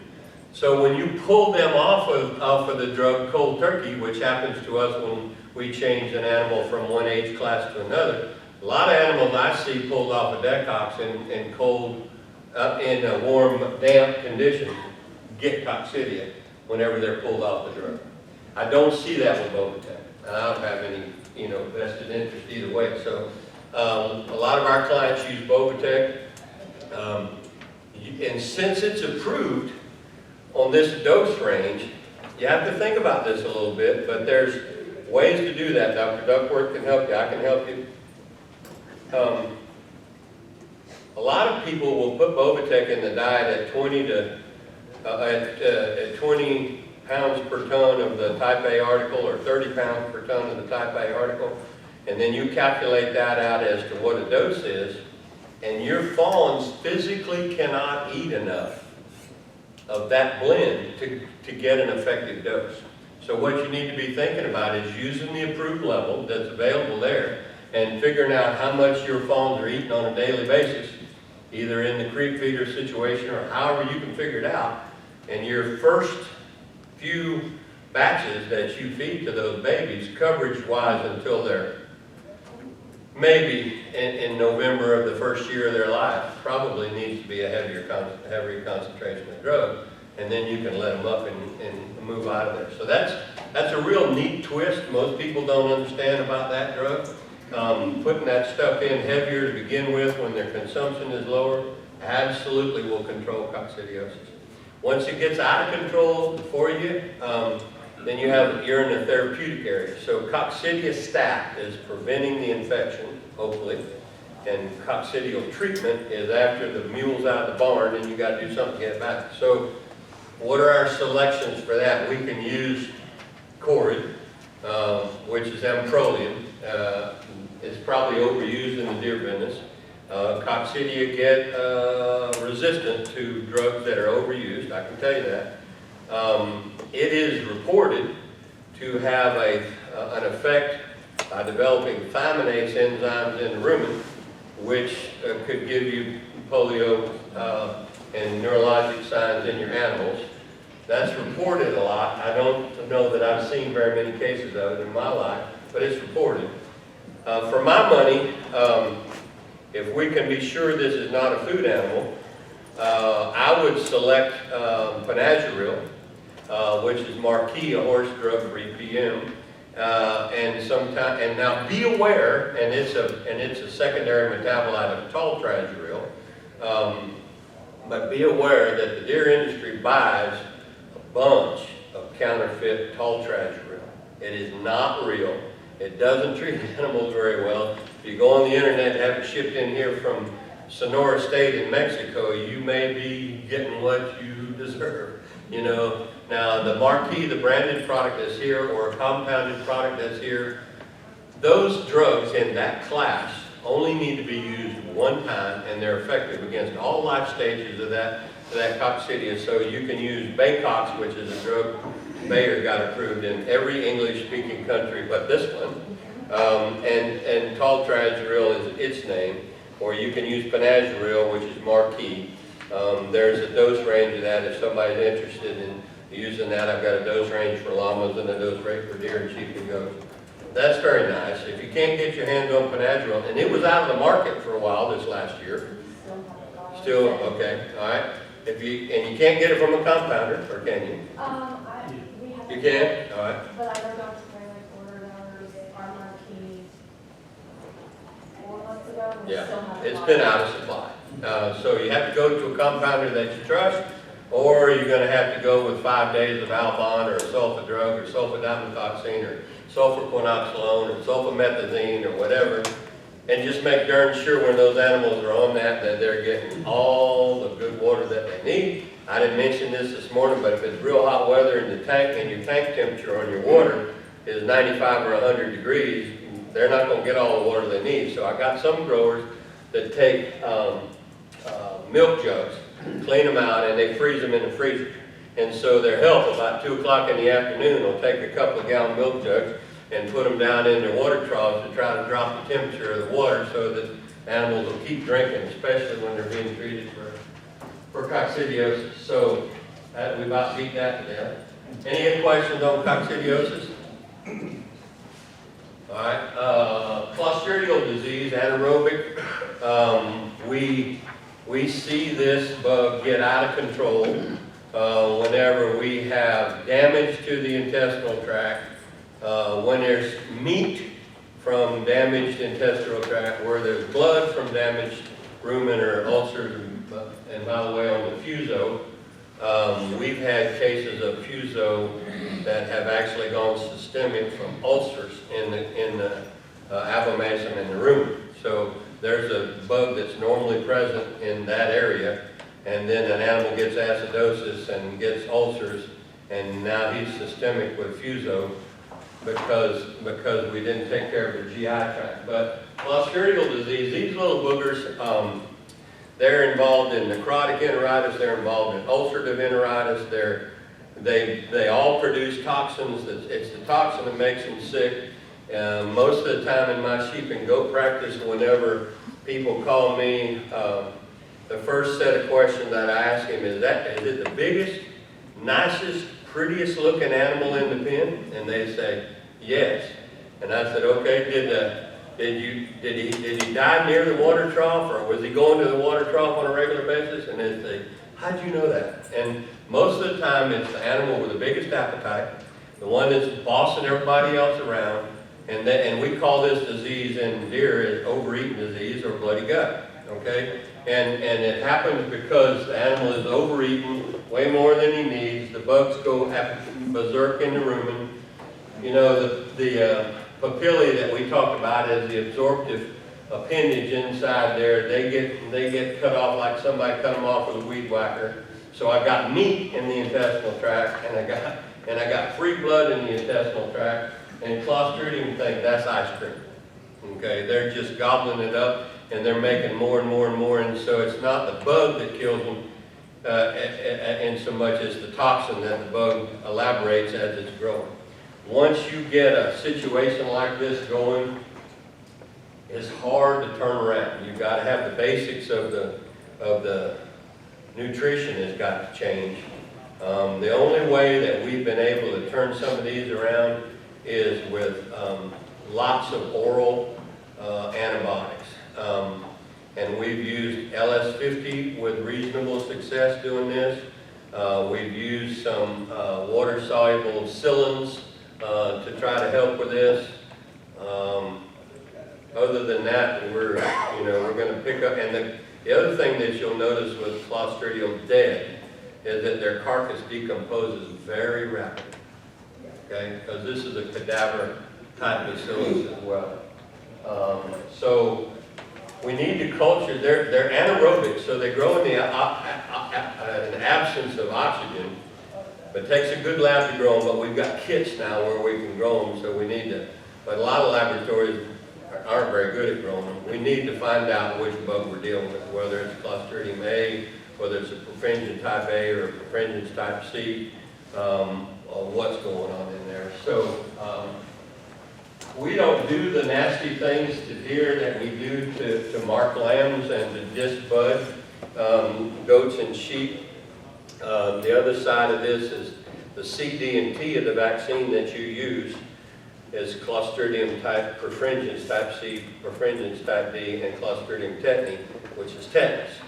And lot of times working animals and getting puncture wounds, or an animal hasn't gotten at least 2 vaccinations of tetanus in him, and we go to what we call marking lambs, and we'll, we'll either dehorn them, or we'll castrate them, or we'll tail cut them, or whatever. And tetanus is a pretty bad actor off of that. I've seen tetanus a time or 2 in service, but it's pretty bad in the sheep side of things. What am I leaving out? Anything? Clostridial ulcerations, the biggest thing we've seen probably about 4 years is using like the cephalosporin, like we talked about earlier, surface. A lot of people think the inside of the body is the inside practice to the outside. So the cephalosporin like the seed, and we use a lot. We use a lot of survival. We've had very good success with that. And it's dose specific. We've got to be at a minimum of 4 weeks. We've had some real good around those clostridial type results. A lot of your feed ingredients, if most, thankfully, most deer feeds don't have a lot of meat and bone in it. Meat and bone meal, because they smell it and they refuse it. Same thing with blood meal, same thing with feather meal. But they sneak some in from time to time whenever the cost of soybean meal is too high. They'll sneak it in there, and you can overwhelm the gut with rotten meat and bone meal, and rotten poultry meal, and rotten blood meal. And a lot of the reasons why people are using feather meal in ruminants is because it's a wonderful rumen undigested protein. It's what we call a bypass protein. So you can actually have a feed meal that brings you a problem also. Intestinal parasites, our biggest killer, I think, would be in real young fawns in nurseries is probably going to be Cryptosporidium. And it's pretty hard to take care of once it gets going good. It's mostly supportive therapy. The literature suggests that there are some drugs that you can use for crypto, and they're the same drugs that we use for Eimeria, which is a protozoal parasite that causes coccidia. It's a nice write-up, but in my hands it's not so effective. It's mostly going to be dealt with sanitation and fluid therapy and so forth. That's a booger, and that's kind of a nursing home agent or a nursery agent. Yes, sir? What about Pinazzaril with that? That's promoted for that, yes, sir. And so are some of the anticoccidial drugs that we use as a feed-through. They're promoted for that. I don't know that there's high efficacy, Mike. Yeah, I've been using it on the ones I thought Yeah. of, but They work okay? I don't know. Yeah. Yeah, it did okay, I guess, Yeah. but it seems like. That's usually a density in a population and a lack of sanitation disease. They get started in a nursery or get started in an area. It's pretty deal with it. The biggest, and after the animals get a little bit older, the biggest parasite disease I think we're dealing with is the Homunculus contortus, or the blood-sucking parasite. It's pretty much universal worldwide. I think in terms of talking about that, the deer appear to me, if you have reasonable rainfall, deer appear to be somewhat less susceptible to homunculus than sheep and goats. Okay? But now it's not to say that we can't have a heck of a mess with them. But we use a system in sheep and goats called FAMACHA, where we can actually look at their conjunctiva. So if you look at me, Junior, and you tell me the color of my conjunctiva, what color is it? Beet red. That means that I got plenty of red blood cells, and that I'm not anemic. So nothing's sucking blood in my intestinal tract. That's the basis of the FAMACHA system. And you can find that online. You can get those charts from Joan Burke's office. You can get those charts from Ray Kaplan's office at the University of Georgia. Classes of anthelmintics or wormers that we use. There's about 4 or 5 different classes. What I would recommend to you after being in this sector for a long time is you use one class of wormer until all 4 wheels on the car fall off at one time. And then you switch to another. And the same thing, and switch to another. Because the worst things that we see are those people that say, well, I'm rotating my wormers and I'm doing it once a month and blah, blah, blah, blah. And they wake up one day and they got the bug we call the hammer. They got something, the only thing they can kill it was a hammer. And thankfully, we've got one class of anthelmintic that is different than the rest of them. But in the old days, we had what we call the white wormers, which was mebendazole, thibendazole, fenbendazole, all the benzimidazoles. Most of the homunculus in America today is completely resistant to all those drugs. The kiwis are, because they have so much rainfall and they have the right temperature, the kiwis are world masters at drug-resistant parasites on homunculus. They've all actually gone so far as to try to vaccinate their way out of it, which doesn't work because they have to vaccinate the animal about once a month. And the vaccine's about $14 a pop. And so now New Zealand is using 2 and 3 wormers at a time in order to try to get these animals clear out of the anemia. So then the next class that came about was the old avermectins, which includes ivermectin, Cidectin. Moxidectin or Cidectin is in the same class of avermectins as Ivomec or Normectin or any of these generics that have come along. The only difference is it's a little bit more potent drug. So if you get to the place with routine sampling that your Ivomec is starting to crap on you, then you substitute and you can ride maybe another year or so on Cidectin. The dosages most closely in deer, you should approximate the doses that we use in goats. And the reason for that, not cattle.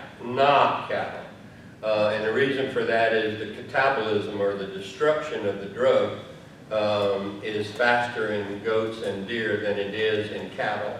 And so we actually produced a lot of resistance to the ivermectin, avermectin class originally because we didn't have a good wormer for sheep or goats or deer for a long time. So we used, remember the old purple juice? We used to use a pour-on orally. And it worked pretty good, but you had to use one mil for about every 24 pounds or something like that. And some of the animals got diarrhea from the carrier in the stuff. And then people thought they could actually develop, they could pour, and I still got clients that think that you can pour Cidectin or one of these avermectins on the hair coat of an animal and get efficacy, but that's never been proven, even by the people that approve those drugs and the people that own those drugs. So now we're down into a situation where some of the old hookworm drugs are being looked at to be reapproved, but we're left with a last class, which in that class are Morintel and levamisole. And the main one that we can access in the deer business is Prohibit, and these come in 34-gram pouches or something. And there are different ways if you want to mix it up for 2 mils per 50 or whatever you want to do. I will tell you that we used to have levamisole as an injectable for cattle. It was tramadol or levamisole, and it was a shearing drug.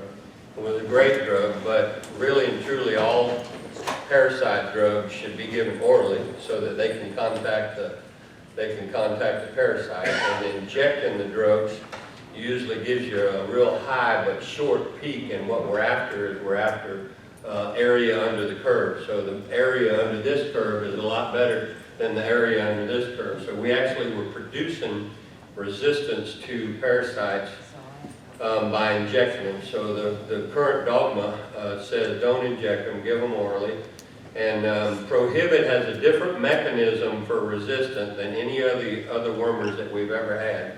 So when you get in a real pinch and you can't bring your animals in and drench them with Prohibit or levamisole, you can find Morintel. Either get your veterinarian to buy some and put it up for you. Sometimes we mix it in our minerals that we use so we know the animal, how much the animal is using.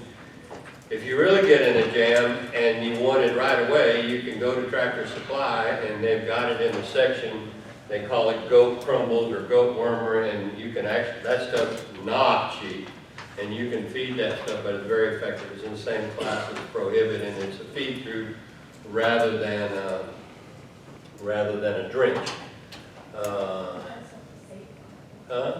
No, Safeguard is a benzimidazole, and that's fenbendazole, so it's one of the white wormers. Panacur is the same drug, okay? So we have, all of those white wormers are pretty much gone to us now. Now, if you take, what you should do is, let's say that I have a buck that I'm concerned about on your ranch.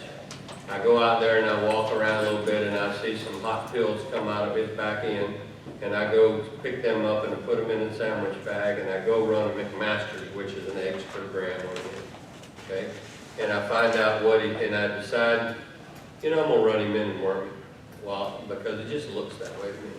So you run him in and you worm him, and you come back about 17 days later, 18 days later, and you follow him around, and you get another hot set of pills, and you go do a McMaster's or an eggs per gram, and the lab can run them for you at TVMDL, or a lot of people run them, veterinarians can run them. If you don't get a 90% reduction from the test that you gave, that you took the day you wormed him, till the second test, 17 to 20 days later, your drug's not working, okay? So a 90% reduction is telling you that you still have an efficacious worm.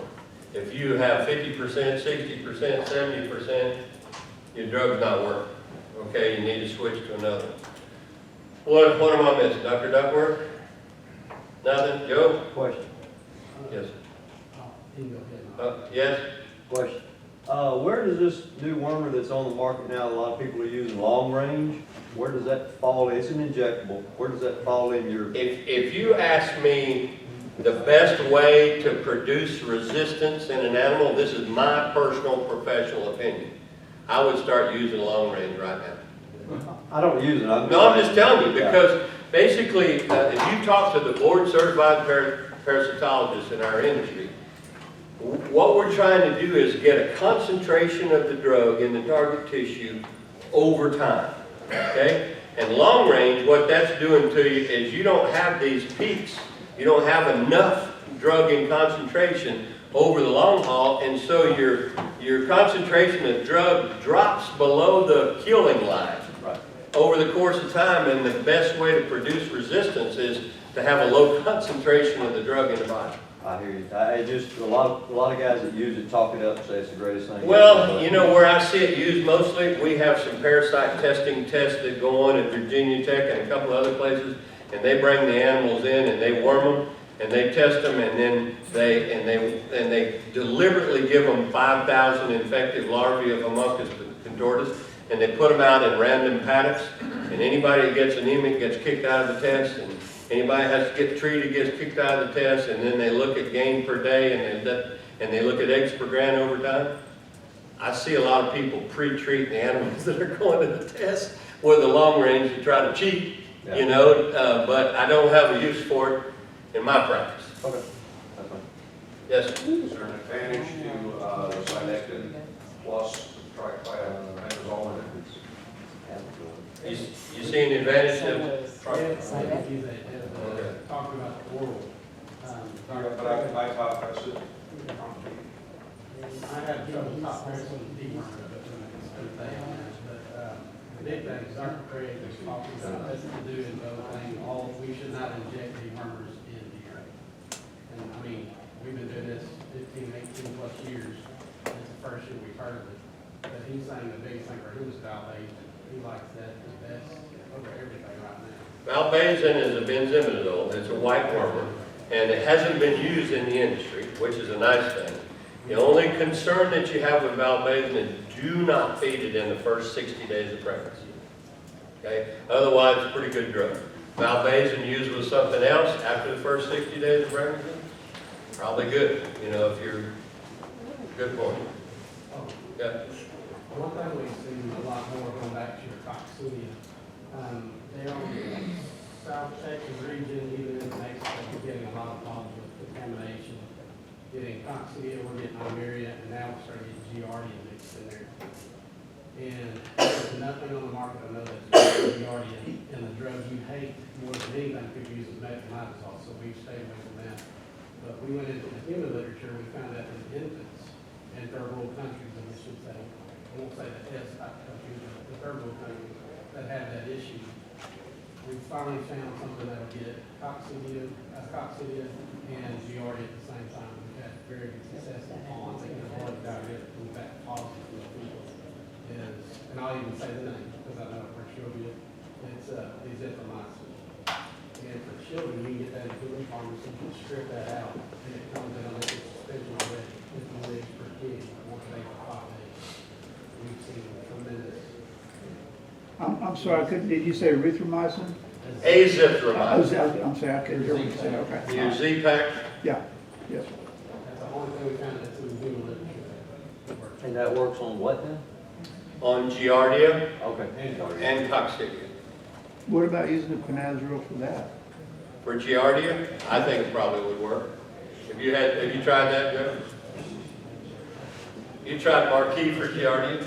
Well, we had that Trazodone, I can't say. Call Trazodone, Baycox, yeah. If y'all are looking for it, if anybody needs it, another med shop, no, excuse me, back up. Precision Pharmacy does, it comes in a paste, suspension, or powder.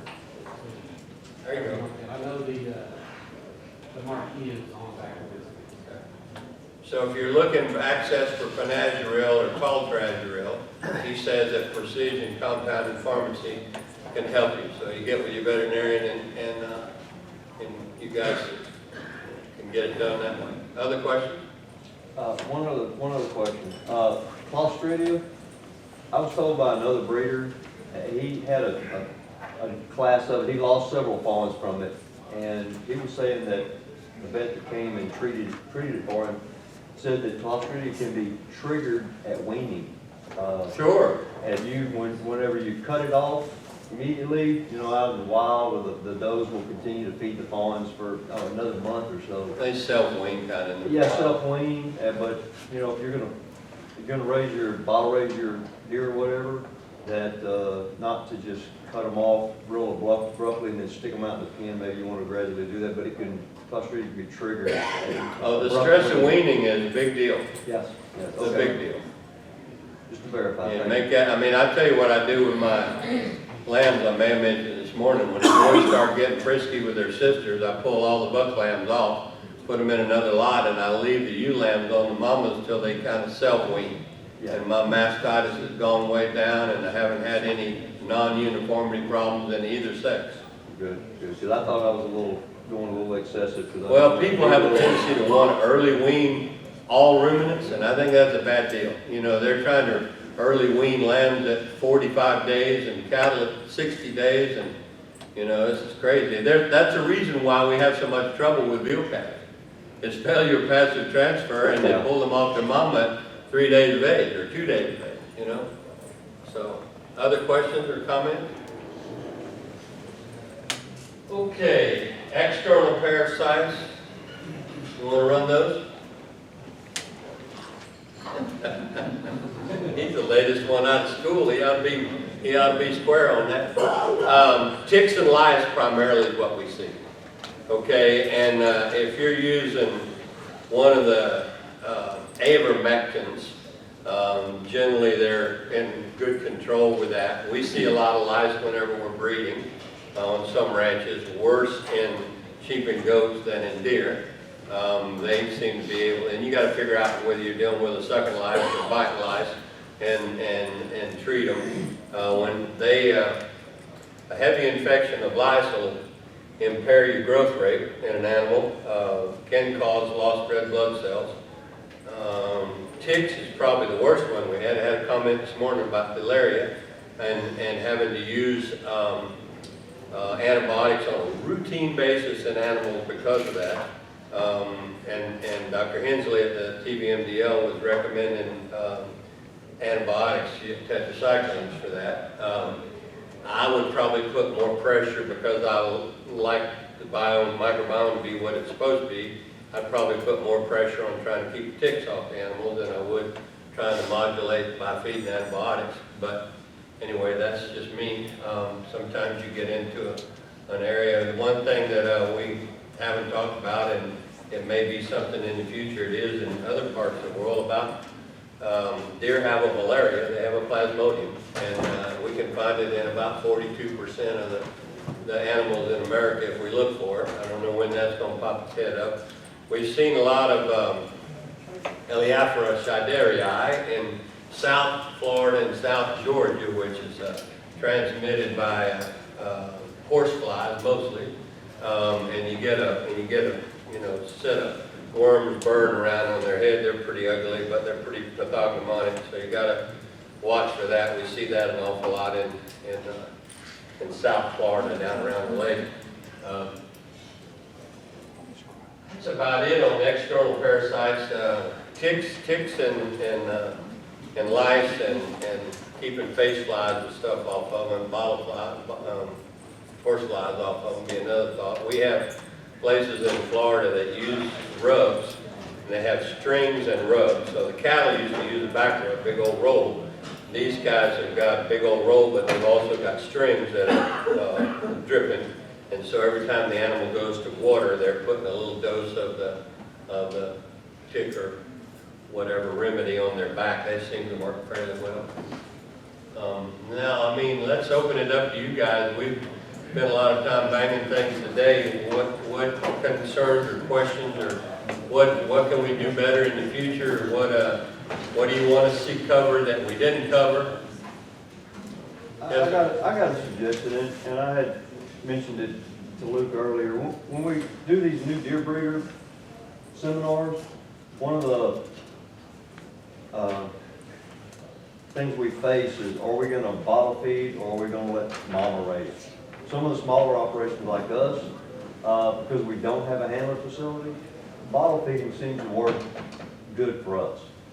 It gives us a chance to move the deer around. We can, get our hands on them if they get sick, but it's not an option for everybody.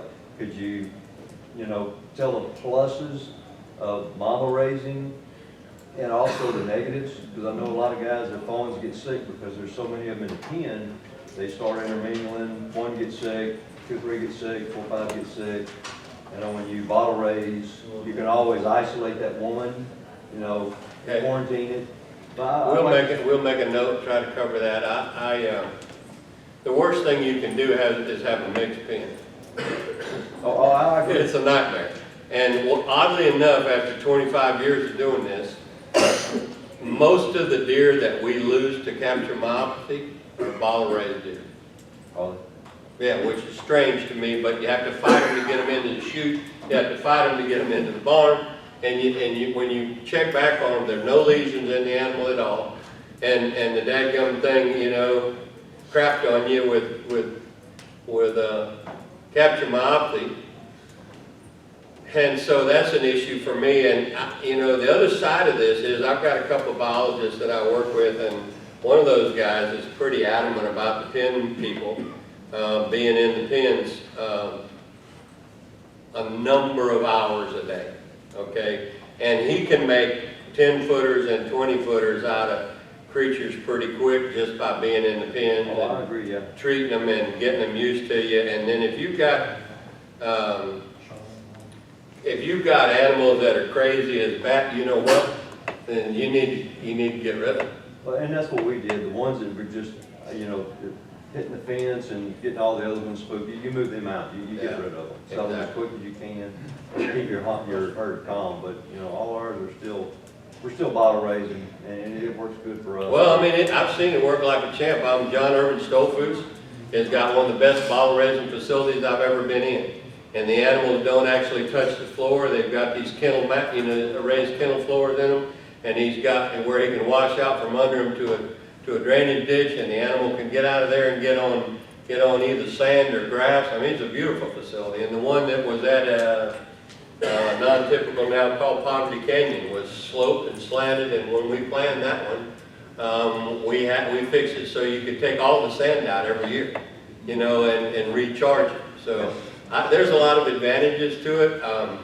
I think I probably would leave them on their moms And I probably would try to make them tamer by being with them more often. That just seems to suit me.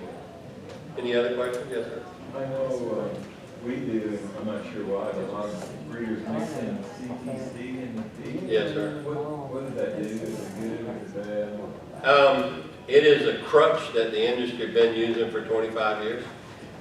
In 2017 is whenever the FDA changed all of this. That was, they removed, they're concerned about drugs having activity in humans. And so their first move was to remove all these drugs from the feed mill without a prescription for a veterinarian, okay? And in order for us to script that for you, you have to have some reason, okay? And we have to have a valid client-patient relationship with you, and that means off the record, when you go talk to the regulators, that means that somebody's got to be there at least twice a year to inspect your animals. They won't tell you that, but that's what they mean. And then you have to script it, and you can only script it for a period of time that's specified, and blah, blah, blah. And, What does it do? Is it worth it? the place where I see that it would be worth it is where she works, down below the anthrax line. And it's very effective if you use it for that. But we can also vaccinate for anthrax, and it works pretty damn well. You know, but a lot of people use it. That got started using that way. It covers up a lot of sins. You know, it makes the animals grow better. It does probably produce some antler abnormalities, maybe. Anytime tetracycline is in the, you know, that is the rumor that you hear. You know, that the tetracycline made my antler set way less than it should have. It's probably something else, but I'm just telling you what is told. If there's a lot of calcium in the intestinal tract, it will chelate the chlortetracycline and probably makes it unavailable. It puts a constant tilt on the bacteria that are there, so that whenever you have a bacteria that you really need to treat, either systemic or oral, the tetracycline family now has probably been removed from your usage because you've been feeding it constantly forever and ever. It adds somewhere between $30 and $50 a ton, I think, yeah, or more to the cost of your diet. You know, if you think you need something like that, I probably would work with my veterinarian and I would substitute maybe using a water-based med for a little while and then stop. The feds have actually told us we cannot mix it in the feed, we have to top mix it with the VFD. I did all that directly. Yeah, a lot of people are getting around that by calling it steer feed. Yeah, but if you get caught. I understand. I'm not doing that, but that's where a lot of people are doing, and they're writing it up as a beef feed. Do we need it? No. If you're a good manager, you don't need it. Like I say, it's a crutch. And it's been used by a lot of people for a long time. And once you get some of your management stuff straightened out, if you had a problem to begin with, you may not even have a problem. You know, this is Dr. Google. This is you know, he's a French model. I met him on the internet. You know, in some chat room says that if I put a feather behind the right ear of my females before AI day, I'm going to get all bucks. There's always the stuff you can find. There's more magic beans on the internet than you can afford. You know, it's great. And yeah, yes, sir. Something that we had a few cases of this year, and I've never had it before, with these brain worms in our Oh, deer. Paralapastronius tenuis. Right. We are the southern distributor of that, buddy, where I live. Well, it must have come in on your boots then. Huh? Must have come in on your boots then. No, I don't wear those boots out here. No, we've got a deer meningeal worm that is, its fancy name is Paralapastronius tenuis. And they have an intermediate host. What Dr. Moore's talking about is an intermediate host. They're going to be little small snails and little slugs and so forth. And the infection 90+% of the time is inapparent in deer. So they can cycle a worm through them. It doesn't mean, you know, too much. But now when that gets in sheep and goats, it's a bad booger. okay, and they get posterior paresis first.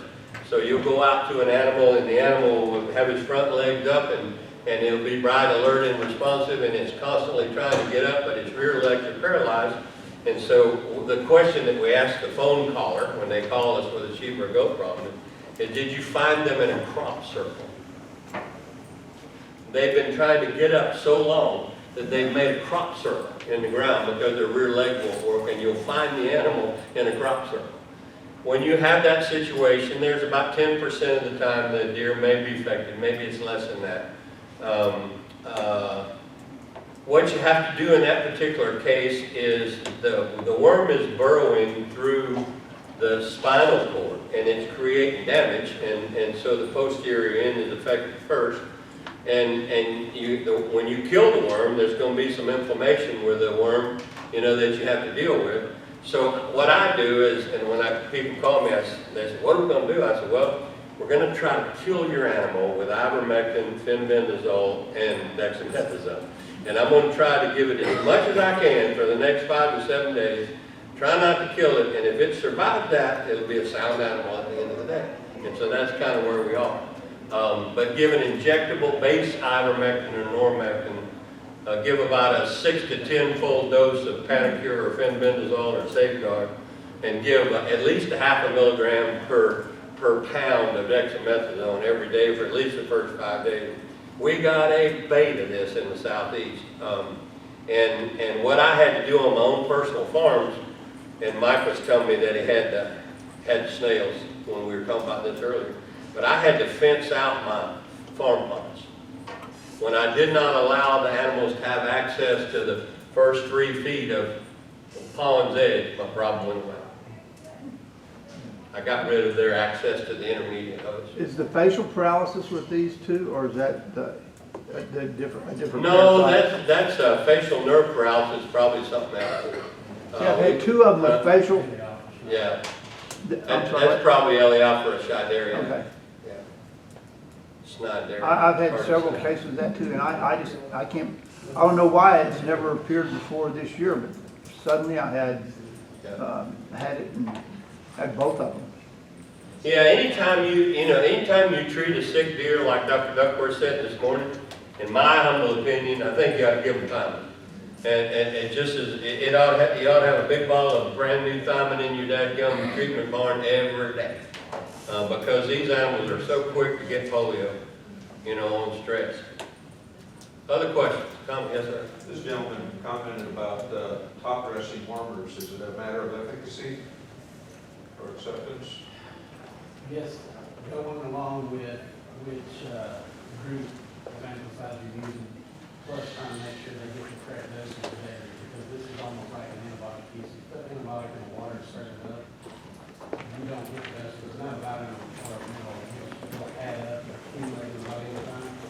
When you use a dewormer or antibiotic, Thanks for coming, guys. the amount of that. So safeguards and all that, like we was getting at. You deworm your heart one time, safeguard, with the Dr. Craig of the world, because the first time said, don't use it ever again, it's not gonna work. Right. But people like me, I'm a vet, I have deer, I still use safeguard a couple times a year. I'll use it a couple times a year. I'll probably do it with fenbendazole, and then a week or so later, follow with the Sedectin top dressing. I'll give them their whole thing and soothe them in. And Deer, spread it out, spread it out. Yep. A lot of people just kind of put it on their leaves, probably one deer. Well, I mix it up real good, and I just put enough feed out where I know they're gonna eat it within 24 hours. Usually it might be 12.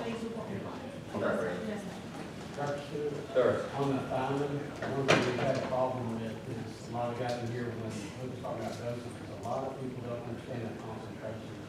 We have a 500, 200, 100, I had people the other day, called up and said, I gave 5 cc of thiamine to the buck. I was like, the buck was saying, now, what is the dose of 500? You get that 2,500 milligrams, that'd be one. The concentration. That's one thing that you should compare, it's usually 500 milligrams or 100 That's right. per day for 3 days, and then you go. I use 5 milligrams per pound. Fine. Yes, and that's 500 milligrams per Yeah. 100. Yeah. Or 500. Yes, sir. EHD vaccine availability. Live, killed, what? Well, do they have a vaccine that's available or gonna be available here before too long, or? I know Newport Laboratory. Yeah, I'm gonna punt that question to Dr. Abrams, because I'm in a different situation here. The issue we're facing right now is any vaccine, if you use a DNA vaccine, which is the only one that will work, they've been tested. Kansas State has a vaccine that has been tested, it's the only one that's been proven to produce antibodies at a 3-fold increase. Milestone Animal Health has the license and the patent on the vaccine right now. They're gonna try to have that ready by March this year, but it's gonna be what they call a research, because this project's been going on since 2012. Back then, it used to take 10 years to go through the USDA to get all the licenses, to do efficacy, safety studies and everything. So, Well, I was understanding that they're having trouble with one of the isolates growing. No, you're talking about the autogenous vaccine now, and Dr. Abrams is talking about a federally licensed vaccine. this is a subunit DNA vaccine, it's bona fide. It's the Okay. first one, they finally went and did the study, so that, you'll be hearing more and more about it. Just watch social media, that seems to be the way to get everybody's attention, instead of selling out, pamphlets and emails and stuff like that. But I'm not trying to advertise it, I mean, that one will be coming out, it's bona fide, it does work, they've done the titers, they've done the studies, and it's not an autogenous, it's. Okay, all right, thank you. We probably need to have a talk on that one day, that could be a day-long discussion.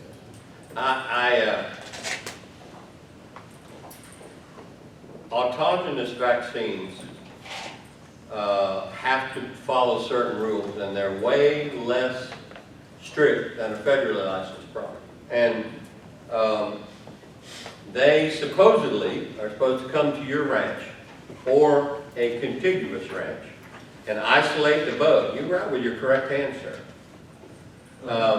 And send the bug off, grow the bug to high titers, high concentrations, kill the bug, emulsify it most of the time with oil and an adjuvant to make it be, stimulating immunity over a long period of time. And that's supposed to stimulate neutralizing antibodies from doing that. But there's no requirement on an autogenous vaccine from the government that it be efficacious. In other words, that it actually works. Okay?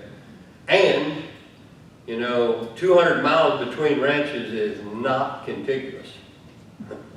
So, the rules are being stretched a good bit, in my opinion.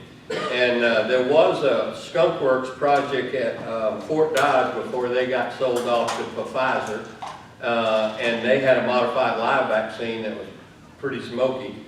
I went back and found after they had, when these big mergers go on, they have to divest themselves of certain things so it doesn't create monopolies. And I knew the guy real well that was in charge of the virology section where that ended up, which was Beringer Ingelheim, and he killed all the master seeds. He just destroyed them. So there'll be no more that type of vaccine, modified live vaccine, which was actually creating antibodies. And those people went around, David Pugh and a couple of other guys went around testing antibodies from all the autogenous vaccines and weren't ever convinced they found antibodies, okay? Now there's some data that gets shown, but if you actually look at the data, the antibodies are present in the controls or the non-vaccinated on the same farm, which means they probably had exposure.